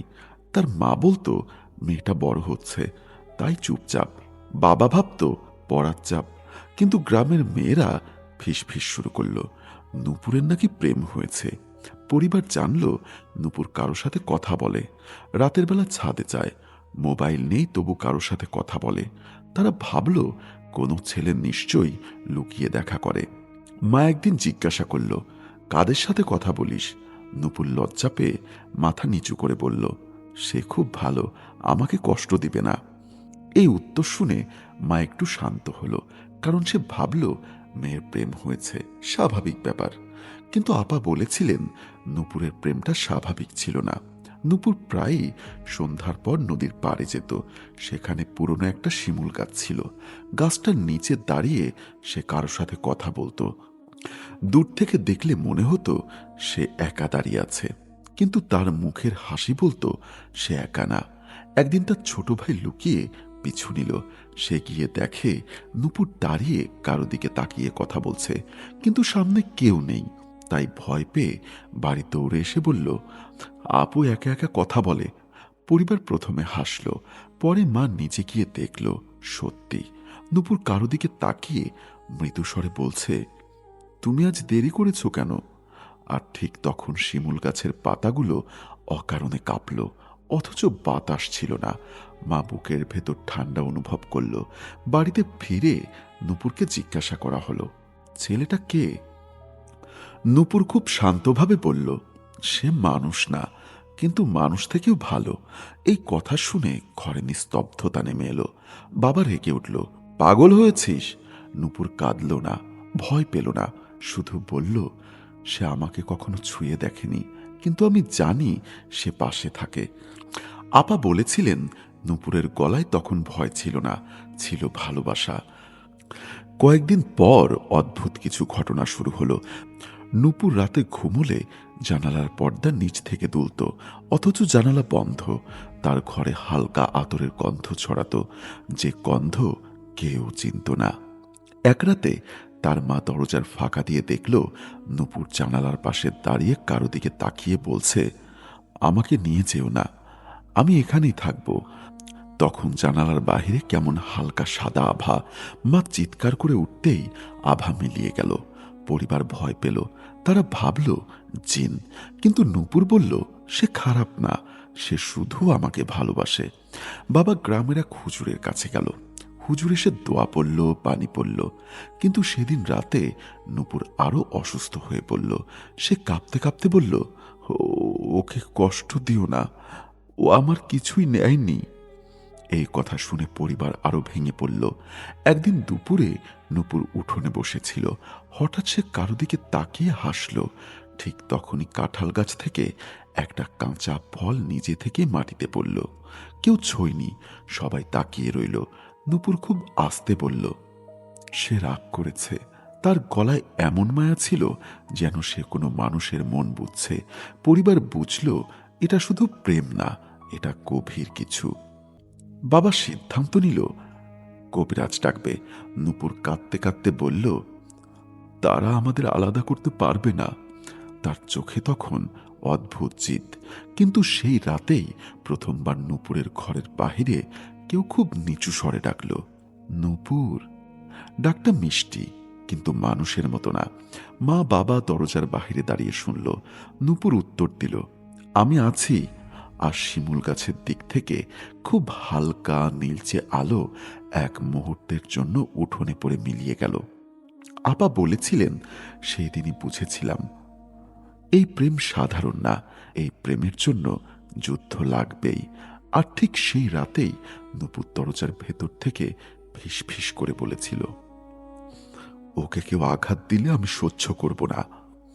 তখনই উঠোনে হালকা বাতাস উঠল, আর নারিকেল পাতার ফাঁক দিয়ে যেন কেউ দাঁড়িয়ে তাকিয়ে আছে। দেখা যায় না, কিন্তু অনুভব হয়। গল্পের আসল ঝড় শুরু তখনও হয়নি, কিন্তু পরিবারের ভয় আর নূপুরের ভালোবাসা একসাথে দাঁড়িয়ে গেছিল মুখোমুখি। আপা বলেছিলেন, সেই রাতের পর নূপুর আর আগের মতো ছিল না, কিন্তু খারাপও ছিল না, বরং আরো শান্ত। শান্ত মানে এমন না যে সে কথা বলে না, সে আগের মতোই ঘরের কাজ করে, মাকে সাহায্য করে, ছোট ভাইকে পড়ায়। কিন্তু তার চোখে সব সময় একটা অপেক্ষা। সন্ধ্যা হলেই সে ছাদের দিকে তাকায়, নদীর পাড়ের দিকে তাকায়, যেন কেউ ডাকবে। আর আশ্চর্যের ব্যাপার, ডাক আসতেও শুরু করলো। পরদিন বিকালে মা ইচ্ছা করে নূপুরকে অনুসরণ করল। শিমুল গাছটার নিচে গিয়ে নূপুর দাঁড়ালো। তার ওন্না বাতাস ছাড়া দুলছিল। মা দূরে লুকিয়ে দেখল নূপুর কারো দিকে তাকিয়ে খুব আস্তে বলছে, তুমি রাগ করো না, ওরা বোঝে না। ঠিক তখন শিমুল গাছের কাণ্ডে হালকা নীলচে ছায়া পড়ল। পুরো মানুষ না, কিন্তু আকার আছে, লম্বা সরু, মাথা নিচু। মা বুক চেপে ধরে দাঁড়িয়ে রইল। ছায়াটা নূপুরের খুব কাছে এসে থামল, কিন্তু ছুল না, শুধু পাতাগুলো কাঁপল, আর বাতাসে সেই অচেনা আতরের গন্ধ। সেদিন রাতে মা সব খুলে বলল বাবাকে। বাবা রেগে আগুন, এটা জিন, মেয়েকে নষ্ট করছে। কিন্তু মা বলল, ওকে ছুঁইনি, ওকে কষ্টও দেয়নি। তার কাছে মানুষের বাহিরে কিছু মানেই বিপদ। এরপর থেকে বাড়িতে নজরদারি শুরু হলো। নূপুরের বাহিরে যাওয়া বন্ধ, ছাদে ওঠাও বন্ধ, জানালার পাশে দাঁড়ানো বন্ধ। কিন্তু অদ্ভুত ব্যাপার, যেদিন তাকে আটকানো হলো সেদিন থেকেই ঘরে অস্বাভাবিক ঘটনা বাড়ল। রাতের বেলায় জানালায় খুব হালকা টোকা, টক টক, একদম কোমল। নূপুর কান পেতে শোনে, চোখে জল নিয়ে বলে, আমি যেতে পারছি না। তার ছোট ভাই একদিন বলল, আপু, তোমার ঘরে কেউ দাঁড়িয়েছিল। সবাই ছুটে গেল, কেউ নেই, কিন্তু মাটিতে একটা লম্বা ছায়া পড়েছিল, যেখানে কোনো মানুষ দাঁড়ালে যেমন হয় তেমন। বাবা সিদ্ধান্ত নিল গ্রামের কবিরাজ ডাকা হবে। কবিরাজ এলো, কড়া চেহারা, হাতে তাবিজ, মুখে কঠিন কথা। নূপুরকে সামনে বসিয়ে জিজ্ঞাসা করল, কে সে? নূপুর চোখ তুলে খুব শান্ত গলায় বলল, সে আমার নাম ধরে ডাকে, সে কষ্ট পায় না, সে শুধু চায় আমি ভয় না পাই। কবিরাজ হেসে বলল, সবাই প্রথমে ভালো থাকে। নূপুর কেঁপে উঠল, না, সে কখনো আমাকে আঘাত করেনি। ঠিক তখন জানালার বাহিরে বাতাস উঠল, অথচ ঘর বন্ধ। প্রদীপের শিখা কেঁপে উঠল। কবিরাজ দোয়া পড়তে শুরু করল। নূপুর কানে হাত দিল, থামুন, থামো, ওকে কষ্ট দিও না। তার চোখে পানি, কিন্তু ভয় না, যেন তার প্রিয় মানুষকে কেউ আঘাত করছে। কবিরাজের পড়া বাড়তেই জানালার কাছে সরু ফাটল ধরল। মা চমকে উঠল। বাবা এক পা পিছিয়ে গেল। নূপুর হঠাৎ দাঁড়িয়ে গেল। থামেন, সে আসবে না যদি আমি বলি। এই কথার সাথে সাথে ঘরের ভেতর এক অদ্ভুত ঠান্ডা নেমে এলো। আর ঠিক জানালার বাহিরে, খুব স্পষ্ট না হলেও, একটা অবয়ব দাঁড়িয়ে। নীলচে আলোর ছায়া, লম্বা, মাথা নিচু, যেন সে কষ্ট পাচ্ছে। নূপুর খুব আস্তে বলল, আজ যাও। ছায়াটা এক মুহূর্ত স্থির থাকলো, তারপর ধীরে ধীরে মিলিয়ে গেল। কবিরাজ প্রথমে বলল, এটা সাধারণ জিন না, এটা বাঁধন। বাবার গলা কাঁপল। বাঁধন মানে? কবিরাজ বলল, প্রেমের বাঁধন। সেদিন রাতে নূপুর ঘুমোয়নি। সে জানালার পাশে বসেছিল, চোখে জল। মা দূর থেকে শুনছে। নূপুর বলছে, আমি থাকবো, তুমি থাকলেও না থাকলেও। তারপর খুব নিচু স্বরে উত্তর এসেছে। শুধু নূপুর শুনেছে, অন্য কেউ না। পরদিন থেকেই নূপুরের শরীর একটু একটু করে দুর্বল হতে লাগলো। খাবার খায় না, কিন্তু ওজন কমে। চোখের নিচে কালি, কিন্তু মুখে শান্তি। এক রাতে সে মাকে বলল, সে মানুষ না, কিন্তু মানুষের মতোই কাঁদে। মা জিজ্ঞাসা করল, সে তোকে নিয়ে যাবে? নূপুর খুব আস্তে বলল, না, সে জানে আমি পারবো না। কিন্তু ঠিক সেই সময় উঠোনের নারকেল গাছের মাথায় হালকা আলো জ্বলে উঠল, এক মুহূর্তের জন্য। আপা বলেছিল, সেই সময় থেকে যুদ্ধটা শুধু পরিবার আর জিনের মধ্যে ছিল না, ছিল ভালোবাসা আর ভয়। কার জোর বেশি? আর তখনও আসল বিচ্ছেদের চেষ্টা শুরু হয়নি, কারণ বাবা ঠিক করেছিলেন আরো বড় কবিরাজ আনা হবে। আপা বসেছিল। সেদিন, যেদিন বাবা ঠিক করলো বড় কবিরাজ আনা হবে, সেদিন থেকেই বাড়ির বাতাস বদলে গেল। নূপুর কিছু বলল না, কিন্তু তার চোখে আমি শুনেছিলাম, সে জানে ঝড় আসছে। গ্রামের মানুষজন তখন ফিস ফিস শুরু করেছে, মেয়েটাকে নাকি জিনে পছন্দ করেছে, এইসব প্রেম ভালো না, কালো কিছু লেগেছে। কিন্তু কেউ জানতো না নূপুরের গলায় ভয় ছিল না, ছিল ভালোবাসা। বাবা দূরের বাজার থেকে এক নামকরা কবিরাজ এনে ফেলল। লোকটা বয়সে বড়, চোখে তীক্ষ্ণ দৃষ্টি, কপালে দাগ, হাতে তাবিজ আর ধূপ। বাড়িতে ঢুকেই সে উঠোনে দাঁড়িয়ে চারিদিকে তাকালো। তারপর খুব নিচু গলায় বলল, সে এখানেই আছে। এ কথা শুনে নূপুরের শরীর কেঁপে উঠল, কিন্তু সে চোখ নামায়নি। কবিরাজ বলল, ডাকো তাকে। নূপুর খুব আস্তে বলল, ডাকতে হয় না, সে জানে। ঠিক তখনই নারকেলের পাতাগুলো কেঁপে উঠল, অথচ বাতাস ছিল না। উঠোনে হালকা আতরের গন্ধ ছড়িয়ে গেল। কবিরাজ ধূপ জ্বালিয়ে মন্ত্র পড়তে শুরু করল। ধোঁয়া শুরু হয়ে উপরে উঠছিল, কিন্তু হঠাৎ মাঝ আকাশে থেমে গোল হয়ে ঘুরতে লাগলো। মা ভয় পেয়ে বাবার হাত ধরল। নূপুর দাঁড়িয়েছিল স্থির, তার চোখ জানালার বাহিরে। সেখানে খুব হালকা নীলচে আলো জমতে শুরু করেছে। পুরো মানুষ না, কিন্তু অবয়ব বোঝা যায়, লম্বা, সরু, মাথা একটু নিচু। কবিরাজ গলা উঁচু করে বলল, কে তুই? বাতাসের মধ্যে খুব কোমল একটা স্বর ভেসে এলো, এত নিচু যে নূপুর স্পষ্ট শুনতে পেল, আমি ওর। নূপুরের চোখ ভিজে উঠল। কবিরাজ কঠিন গলায় বলল, ও মানুষ, তুই তারে সার। তখন সেই নীলচে আভা একটু তুলল। নূপুর খুব আস্তে বলল, ও কখনো আমাকে আঘাত করেনি। কবিরাজ ধূপের ধোঁয়া ছুড়ে দিল জানালার দিকে। ধোঁয়া গিয়ে নীল আভায় লাগতেই এক মুহূর্তের জন্য আলোটা কেঁপে উঠল। মা চিৎকার করল। নূপুর কাপা গলায় বলল, থামুন, ওকে কষ্ট দিবেন না। কবিরাজ মন্ত্র বাড়ালো। উঠোনে বাতাস ঘুরতে শুরু করলো। দরজার কপাট কেঁপে উঠল। ছোট ভাই কোণে দাঁড়িয়ে কাঁদছে। নুপুরের চুল বাতাস ছাড়া নড়তে লাগলো। নীল আভাটা এবার স্পষ্টতর হলো, যেন এক তরুণ ছেলের অবয়ব। চোখ গভীর কিন্তু কঠিন না। সে এক পা এগোয় না, পেছায়ও না, শুধু দাঁড়িয়ে আছে। কবিরাজ গর্জে উঠল, তোর জায়গা আলাদা। তখন সেই অবয়বের দিক থেকে এক অদ্ভুত শব্দ এলো, কান্নার মতো, কিন্তু মানুষের না। নূপুর বুক চেপে ধরল। সে কাঁদে। সে ফিস করে বলল, কবিরাজ এবার তাবিজ ছুঁড়ে দিল মাটিতে। মাটিতে পড়তেই তাবিজটা ফেটে গেল। উঠোনে এক ঝলক ঠান্ডা হাওয়া। নীল আভাটা এক মুহূর্তের জন্য পেছালো। নূপুরের চোখ থেকে জল গড়িয়ে পড়ল। সে বলল, আমি থাকব, তুমি থাকলেও না থাকলেও। ঠিক তখন নীল অবয়বটা মাথা তুলল। তার মুখ পুরো দেখা যায় না, কিন্তু অনুভব হয় সে কষ্ট পাচ্ছে। কবিরাজ পড়া থামালো না। মন্ত্রের শব্দ বাড়তেই উঠোনে রাখা কলসির পানি দুলে উঠল। জানালার কাঁচে সরু ফাটল ধরল। মা চিৎকার করে বলল, এটা বন্ধ করুন। কিন্তু বাবা দাঁতে দাঁত চেপে দাঁড়িয়ে। নূপুর হঠাৎ হাঁটু গেড়ে বসে পড়ল। তার গলা ভারী। ওকে আঘাত করলে আমি সহ্য করব না। এই কথা শুনে নীল আভাটা এক পা এগোলো। প্রথমবার।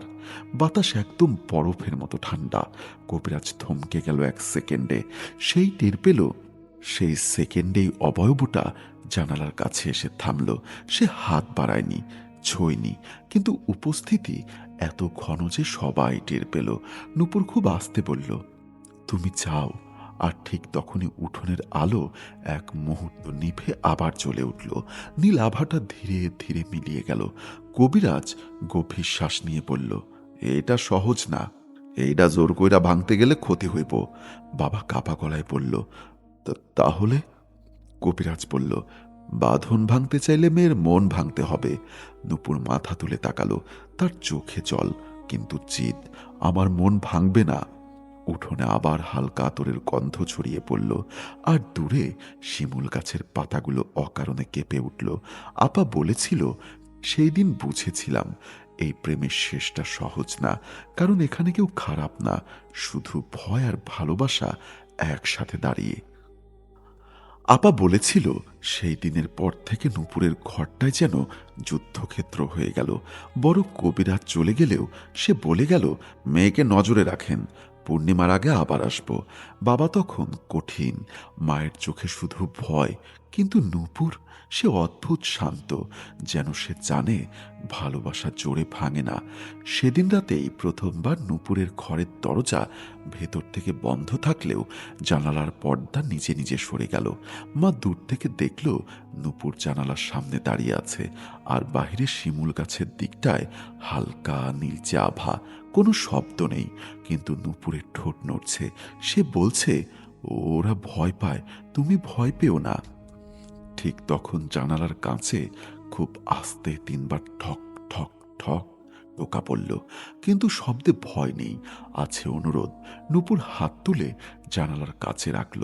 ছোঁয়া লাগলো না, কিন্তু কাচের ভেতর বাহিরের ফাঁকে হালকা আলো জমল, যেন দুই দুনিয়ার মাঝখানে দাঁড়িয়ে আছে তারা।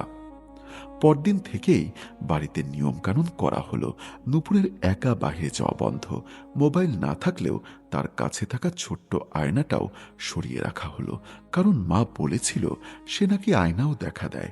নূপুর প্রতিবাদ করল না, শুধু বলল, তোমরা বুঝো না, সে কখনো জোর করে না। বাবা রেগে বলল, আজ ভালো কাল খারাপ। নূপুর মাথা নিচু করল, কিন্তু চোখে দৃঢ়তা। সে মানুষ না, কিন্তু মানুষের থেকেও ভালো। সেই সপ্তাহে অদ্ভুত এক ঘটনা ঘটল। রাতে ছাদের উপর কারো হাঁটার মতো শব্দ, ধীরে, ভারী না, কিন্তু নিয়মিত। ছোট ভাই ভয় পেয়ে মায়ের ঘরে গিয়ে ঘুমোতে লাগলো। মা বলল, এই বাড়ি আর নিরাপদ না। কিন্তু কোনো জিনিস ভাঙল না, কারো গায়ে আঁচড় পড়ল না, শুধু উপস্থিতি, আতরের গন্ধ। আর নূপুরের ঘরের বাতাসে এক এক অদ্ভুত শান্ত বিষণ্ণতা। এক রাতে বাবা ইচ্ছা করে নুপুরের দরজার বাইরে বসে রইল। ভেতরে আলো নিভে আছে। কিছুক্ষণ পর সে খুব মৃদুস্বরে শুনল, তুমি কষ্ট পেও না। বাবার বুক ধক করে উঠল। গলাটা মেয়ের না, ছেলেরও না, কোমল কিন্তু গভীর। বাবা দরজায় হাত রাখতেই ভেতর থেকে ঠান্ডা বাতাস বের হলো। দরজা খোলা হয়নি, কিন্তু বাবার হাত যেন বরফের ছোঁয়া দিল। সে পিছিয়ে গেল। তখন ভেতর থেকে নুপুরের কান্না, চিৎকার না, চাপা কান্না। আমাকে নিতে এসো না, আমি এখানেই থাকবো।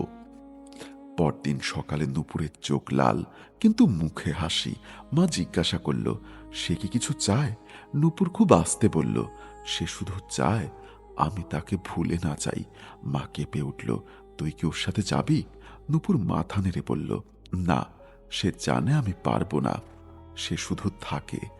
কিন্তু গ্রামের কথা থামল না। এক আত্মীয় এসে সরাসরি বলল, মেয়ের বিয়ে দিয়ে দিন, সব ঠিক হয়ে যাবে। বাবা এই কথায় চুপ হয়ে গেল। নুপুর শুনে ফ্যাকাশে হলো, কিন্তু কিছু বলল না।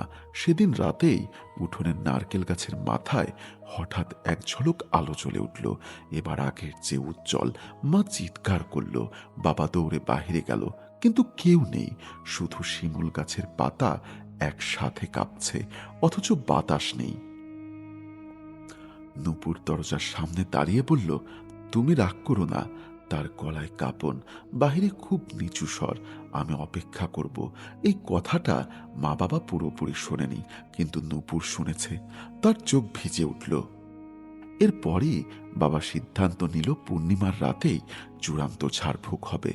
এবারই শেষ, সে বলল। মা ভয়ে কাঁপল। নূপুর শান্তভাবে বলল, শেষ না।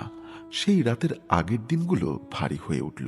নূপুরের ঘরে আতরের গন্ধ আরও তীব্র। আয়না সরিয়ে রাখলেও মাঝে মাঝে কাঁচে কুয়াশার মতো দাগ পড়ে, যেন কেউ ভেতর থেকে ছুঁয়েছে। নূপুর খুব আস্তে বলে, আমি আছি। আর ঠিক পূর্ণিমার আগের সন্ধ্যায় নূপুর শিমুল গাছের নিচে প্রথমবার অপূর্বটা পুরো দাঁড়িয়েছিল। নীলচে, লম্বা, মাথা নত। সে এক পায়ে গইনি, কিন্তু আজ প্রথমবার যেন তার চোখে স্পষ্ট কষ্ট। নূপুর দূর থেকে তাকিয়ে বলল, ওরা আমাদের আলাদা করবে। পাতাগুলো কেঁপে উঠল, আর বাতাসে ভেসে এলো একটাই উত্তর, তুমি থাকো, আমি দূরে থাকব। আপা বলেছিল, সেই মুহূর্তেই বুঝেছিলাম এই প্রেমে জোর নেই, আছে ত্যাগের ছায়া। কিন্তু পূর্ণিমার রাত এখনো আসেনি। আপা বলেছিল, পূর্ণিমার আগের দিন থেকেই বাড়িটার বাতাস বদলে গেছিল, যেন কেউ অপেক্ষা করছে কিছু একটা ঘটবে। উঠোনে হাঁটলে শব্দ অন্যরকম শোনাতো। রাতে ঘুম ভাঙলে মনে হতো কেউ খুব কাছে দাঁড়িয়ে আছে, কিন্তু চোখ খুললে কেউ নেই। নূপুর তখন আগের চেয়েও চুপ। সে কারোর সাথে তর্ক করছে না, কাঁদছে না, শুধু মাঝে মধ্যে জানালার দিকে তাকিয়ে থাকে। মা একদিন খুব আস্তে জিজ্ঞাসা করল, সে কি আসবে? নূপুর দীর্ঘশ্বাস ফেলে বলল, সে সব সময় থাকে, কিন্তু আজকে হয়তো কষ্ট পাবে। পূর্ণিমার রাতের আগে বড় কবিরাজ আবার এলো, সাথে আরো দুজন সহকারী। উঠোনে ধূপ, আগরবাতি, লবণ, তাবিজ সব গোছানো হলো। কবিরাজ গম্ভীর গলায় বলল, আজ যদি সে আসে, আজই আলাদা করতে হবে। বাবা দাঁতে দাঁত চেপে বলল, যা লাগে করুন। মা কাপা হাতে নূপুরের কপালে হাত রাখল। নূপুরের শরীর ঠান্ডা, কিন্তু জ্বর নেই। সে শুধু খুব আস্তে বলল, তুমি ভয় পেও না। কাকে বলছে ঠিক বোঝা গেল না। চাঁদ উঠতেই উঠোনে সাদা আলো পড়ল। শিমুল গাছের ছায়া লম্বা হয়ে মাটিতে পড়ে আছে। বাতাস নেই, তবু পাতাগুলো একসাথে দুলে উঠল। কবিরাজ মন্ত্র পড়া শুরু করল। ধোয়া উঠে চাঁদের আলোয় কেমন রূপালী হয়ে গেল। নূপুর মাঝখানে বসে, চোখ বন্ধ। হঠাৎ তার ঠোঁট নড়ল, তুমি এসো না। ঠিক তখনই উঠোনের একপাশে হালকা নীলচে আলো জমল। প্রথমে কুয়াশার মতো, তারপর ধীরে ধীরে অবয়ব, লম্বা, শান্ত, মাথা নিচু। কারো চোখে পুরো দেখা যায় না, কিন্তু উপস্থিতি এত স্পষ্ট যে সবাই টের পেল। মা ফিসফিস করে বলল, বাবা, আল্লাহ। বাবা পিছিয়ে গেল এক পা। কবিরাজ গর্জে উঠল, তুই ছাড়। মন্ত্রের শব্দ বাড়ল। ধূপের ধোঁয়া সরাসরি অবয়বটার দিকে ছুটে গেল। নীল আলো কেঁপে উঠল, কিন্তু মেলালো না, বরং এক মুহূর্তের জন্য অবয়বটা স্পষ্টতর হলো, যেন তরুণ এক মুখ, চোখ গভীর কিন্তু কঠিন না। সে নূপুরের দিকে তাকিয়ে। নূপুর হঠাৎ দাঁড়িয়ে গেল। থামুন! তার গলায় কান্না, কিন্তু ভয় না। ও আমাকে কষ্ট দেয়নি। কবিরাজ মন্ত্র থামালো না। উঠোনের কলসি তুলে উঠল। জানালার কাঁচে কাঁপন, বাতাস বরফের মতো ঠান্ডা। ছোট ভাই কাঁদতে লাগলো। অবয়বটা এক পায়ে গেল না, কিন্তু তার চারিপাশের আলো ঘন হলো, যেন সে শক্তি ধরে আছে। কবিরাজ তাবিজ ছুঁড়ে দিল মাটিতে। তাবিজ পড়তেই নীলালো একটু পেছালো। নূপুর বুক চেপে বসে পড়ল। তার চোখ থেকে জল গড়িয়ে পড়ছে। তুমি যাও, সে খুব আস্তে বলল। এক মুহূর্তের জন্য সব থেমে গেল। চাঁদের আলো স্থির, বাতাস নেই। তারপর অবয়বটা মাথা তুলল। সেই চোখে ছিল কষ্ট, রাগ না, ভয় না, শুধু কষ্ট। খুব নিচু স্বরে ভেসে এলো, এত মৃদু যে কেবল নূপুরই স্পষ্ট শুনল, আমি দূরে থাকব। তারপর হঠাৎ নীল আলো ঝলকে উঠল। ধূপের ধোঁয়া ছিটকে গেল চারিদিকে। কবিরাজের পড়া গুলিয়ে গেল। মা চিৎকার করে উঠল। নূপুর হাত বাড়ালো, কিন্তু ছুতে পারল না। অবয়বটা ধীরে ধীরে মিলিয়ে গেল চাঁদের আলোয়। উঠোনের নিস্তব্ধতা, ধূপের গন্ধ, আতরের হালকা ছোঁয়া, আর নূপুরের কান্না। কবিরাজ গভীর শ্বাস নিয়ে বলল, বাঁধন দুর্বল হয়েছে, কিন্তু পুরো ভাঙেনি। বাবা রেগে বলল, মানে? কবিরাজ বলল, সে নিজে সরে গেছে, জোরে সরায়নি। সেই রাতের পর নূপুর আরো নিঃশব্দ হয়ে গেল। শিমুল গাছের পাতাগুলো আর অকারণে কাঁপল না। আতরের গন্ধ কমে গেল। কিন্তু নূপুর মাঝে মাঝে জানালার দিকে তাকিয়ে খুব আস্তে বলে, তুমি থাকো, দূরে থাকো। আপা বলেছিল সেই পূর্ণিমার রাতে আলাদা হওয়া শুরু হয়েছিল, কিন্তু শেষ হয়নি। কারণ ভালোবাসা জোরে কাটা যায় না, সে সময়ই ফিকে হয়ে যায় অথবা ত্যাগে বদলে যায়।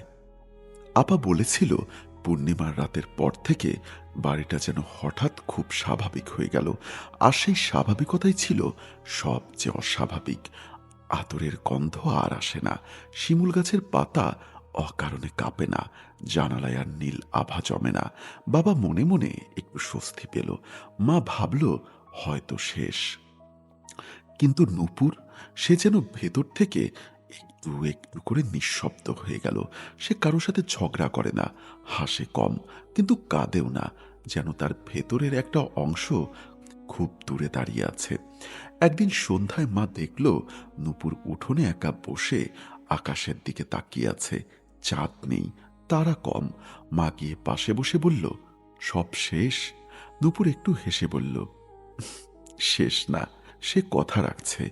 মা কেঁপে উঠল। কি কথা? নূপুর খুব আস্তে বলল, সে দূরে থাকবে যতক্ষণ না আমি তাকে ডাকি। এই কথার পর থেকেই নূপুরের ঘরে এক অদ্ভুত নীরবতা। আগে যেখানে উপস্থিতি টের পাওয়া যেত, এখন সেখানে শূন্যতা। সেই শূন্যতা বেশি ভারী। এক রাতে নূপুর আয়নার সামনে দাঁড়িয়েছিল। আয়না আবার ঘরে ফিরেছে। সে নিজের চোখের দিকে তাকিয়ে ফিসফিস করে বলল, তুমি ভালো থেকো। ঠিক তখনই আয়নার কাছে খুব হালকা কুয়াশার মতো দাগ পড়ল। দাগটা ধীরে ধীরে মিলিয়ে গেল।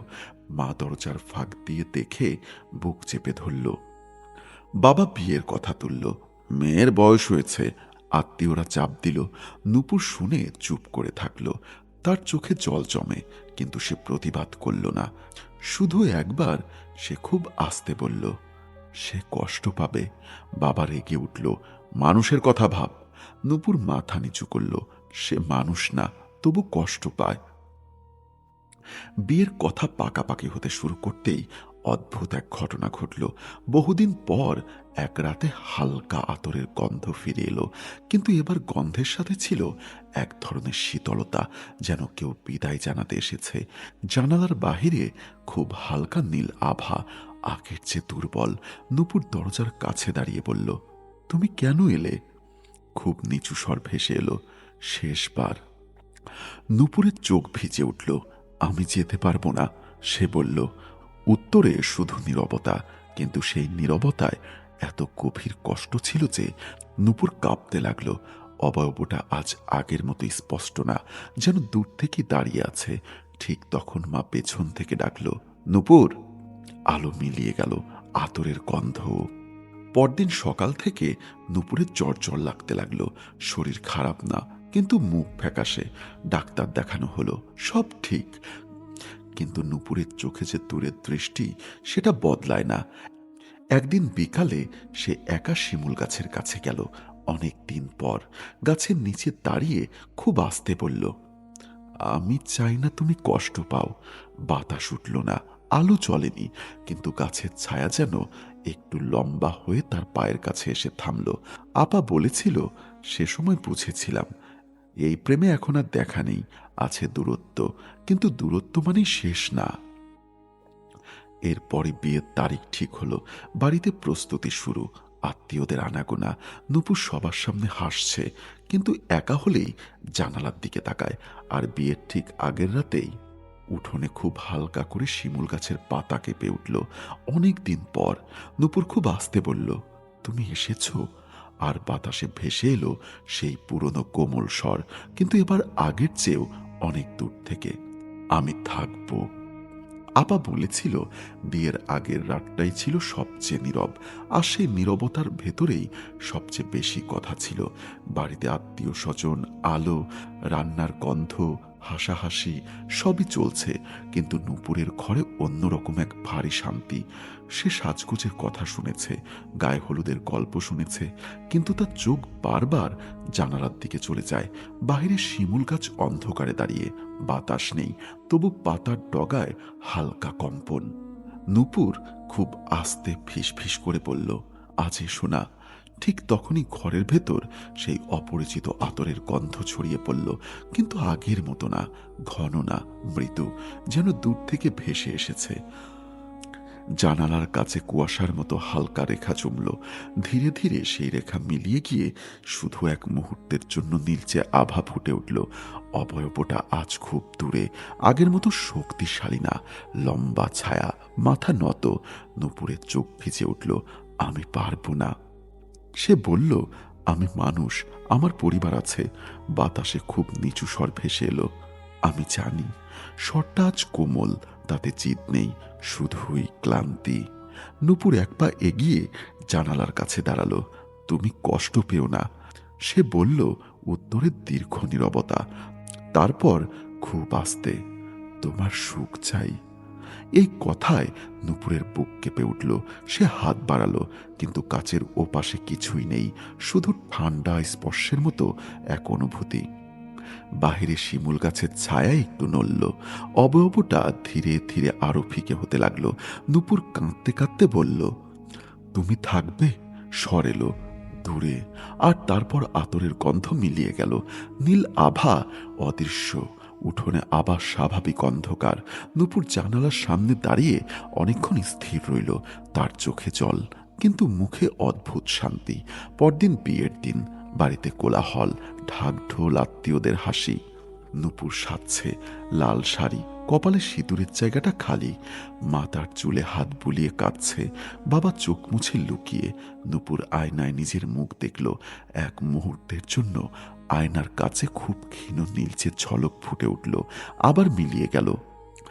সে খুব আস্তে বলল, বিদায়। কেউ শুনল না। বরযাত্রী এলো, বিয়ের সব আচার হলো। নূপুরের মুখে চাপা হাসি, কিন্তু চোখে গভীর সমুদ্রের মতো অস্থিরতা। রাতের শেষে যখন সে বিদায় নিল, গাড়িতে ওঠার আগে একবার শিমুল গাছের দিকে তাকালো।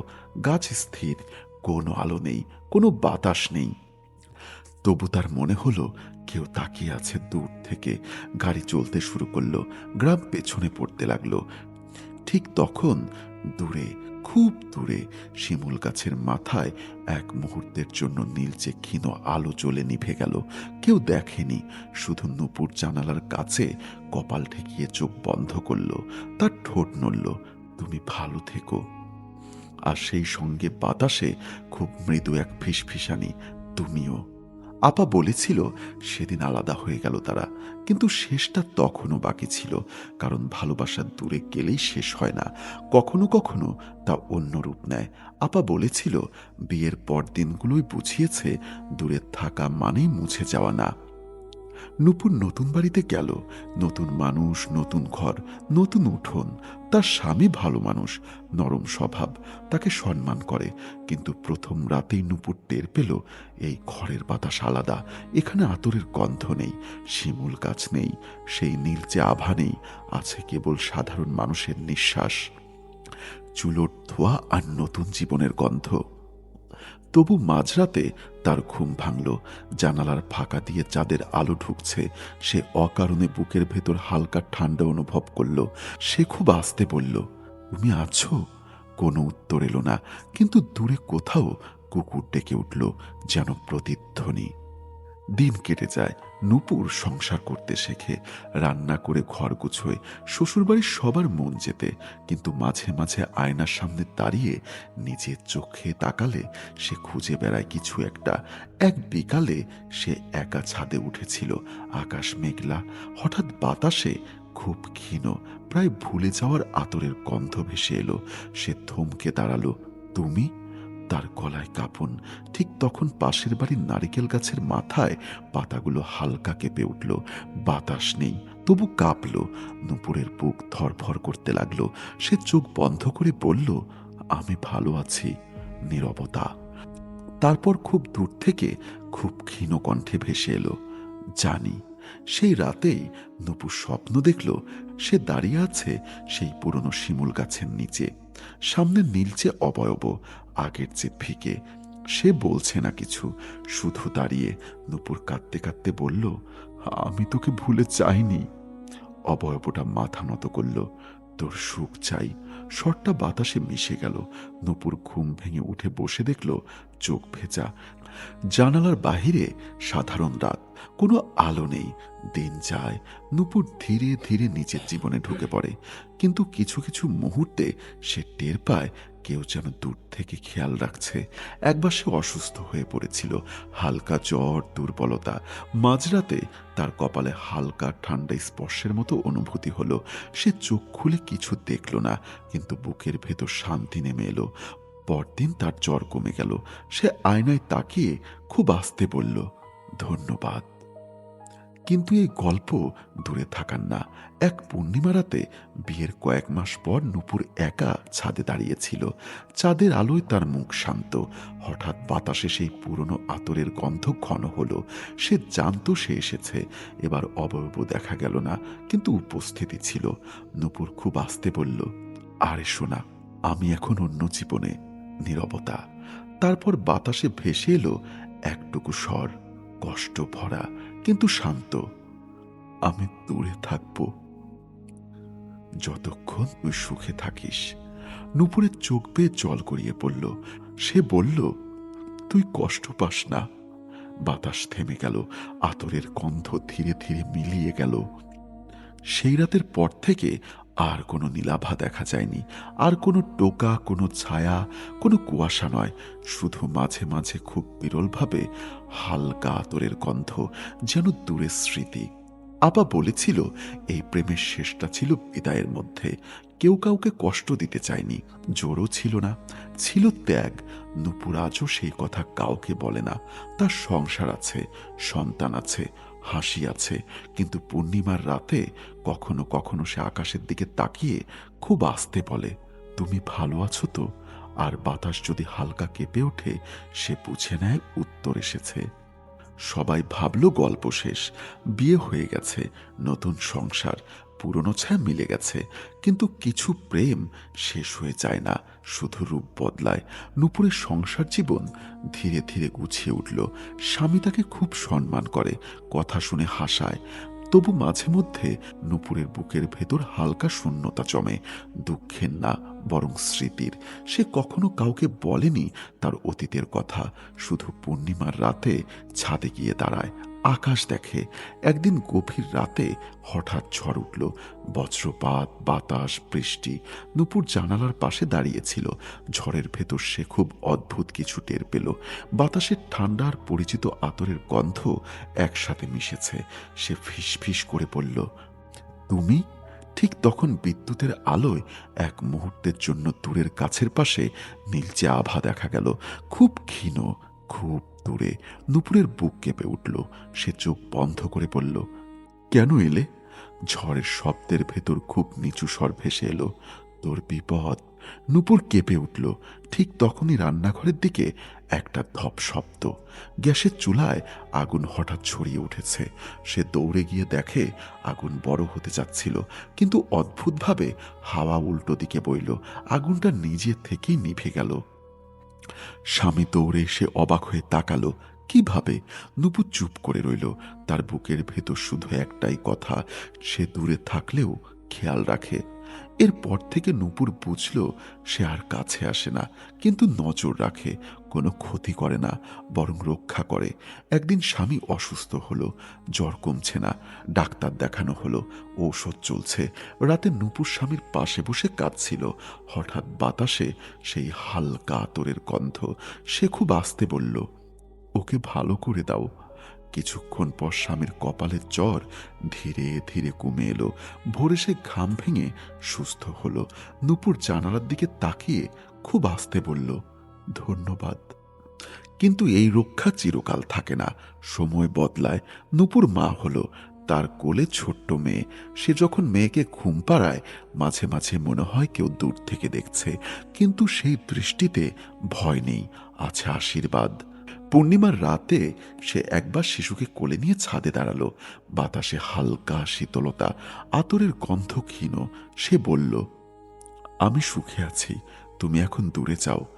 দীর্ঘ নীরবতার পর খুব দূর থেকে একটুখানি ফিসফিসানি, তুই সুখে থাকিস।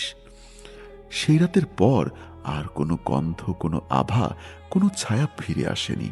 নুপুর মাঝে মাঝে শিমুল গাছের কথা ভাবে, পুরনো বাড়ির উঠোনের কথা ভাবে, কিন্তু এখন তার জীবনে অন্য দায়িত্ব, অন্য ভালোবাসা।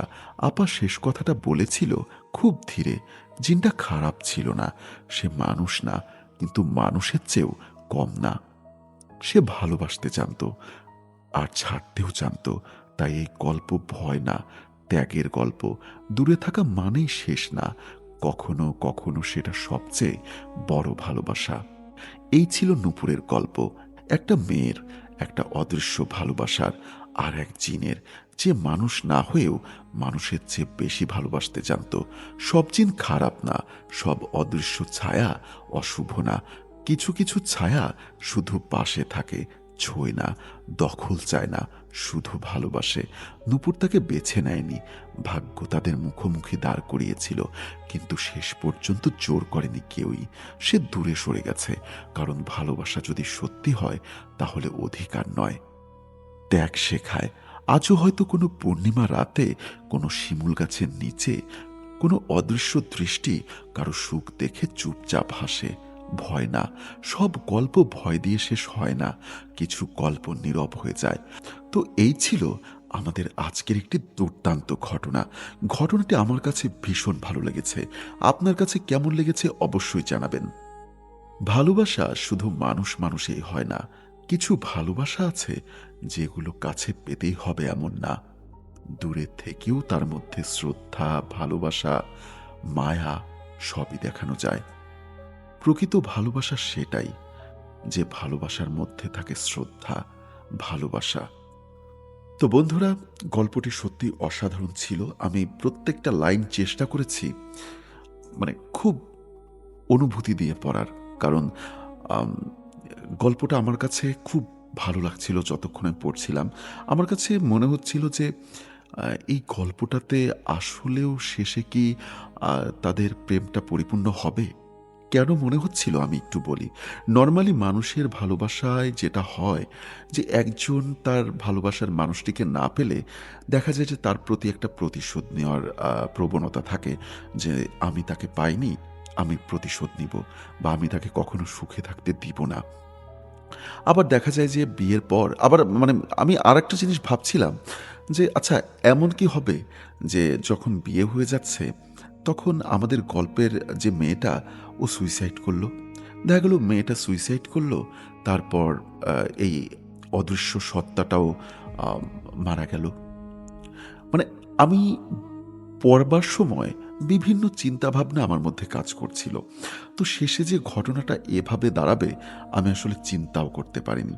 এবং এই ঘটনাটা থেকে অনেক কিছু শেখার আছে। কেন বলছি? কারণ মানুষের মধ্যে যে হিংসা থাকে, এই গল্পটা থেকে আমরা অনেক কিছু শিখতে পারি যে হিংসাই আসলে প্রকৃত সুখের কারণ না, ত্যাগেই প্রকৃত সুখ। যাই হোক, আপনাকে অসংখ্য ধন্যবাদ এত লম্বা এবং সুন্দর একটি গল্প পাঠানোর জন্য। আম আমার কাছে ব্যক্তিগতভাবে ভীষণ ভালো লেগেছে। আপনার কাছে কেমন লাগলো? অবশ্যই আমাদের কমেন্ট বক্সে জানাতে ভুলবেন না। ভালো লাগলেও জানাবেন, খারাপ লাগলেও জানাবেন। এবং সেই সাথে আপনাদেরকে আরও একটা কথা বলে রাখি।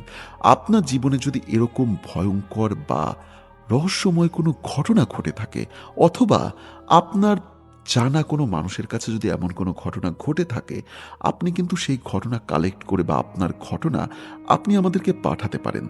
সেটার জন্য আপনাদেরকে যেটা করতে হবে, আপনারা সরাসরি চলে যাবেন আমাদের ভিডিওর ডেসক্রিপশন বক্সে। সেখানে আপনারা দেখতে পাবেন আমাদের মেল দেওয়া আছে। আপনি চাইলেই সেই মেলে আমাদের ঘটনাগুলো পাঠাতে পারেন। এমন হতে পারে যে পরবর্তী এপিসোডের প্রথম ঘটনাই আপনার ঘটনা দিয়ে শুরু করব। তো বন্ধুরা, সবাই ভালো থাকুন, সুস্থ থাকুন, সেই প্রত্যাশাই করছি। আজকের মতো বিদায় নিচ্ছি। প্রিয় লিসেনার, ভূত এফএম নাইট চ্যানেলের পক্ষ থেকে আমরা সবসময় চেষ্টা করি আপনাদের জন্য ভূত এফএমের নতুন ও রোমাঞ্চকর ভৌতিক গল্পগুলো, ঘটনাগুলো উপস্থাপন করতে। আপনাদের কাছে আমাদের একটি ছোট অনুরোধ আছে। রাসেল ভাই, আফনান ভাই কিংবা অন্যান্য অতিথি যারা আছে, তাদের কার ঘটনা আপনাদের ভালো লাগে, কী ধরনের ঘটনাগুলো আপনাদের সবচেয়ে বেশি ভালো লাগে, তা আমাদের জানাবেন। আপনাদের মতামতই আমাদের অনুপ্রেরণা যোগায়। আমরা চেষ্টা করব আপনাদের পছন্দ অনুযায়ী ঘটনাগুলো বেছে নিয়ে প্রতিটি এপিসোড সাজাতে, যাতে আপনারা আরও বেশি উপভোগ করতে পারেন। তো সবাই ভালো থাকবেন, সুস্থ থাকবেন।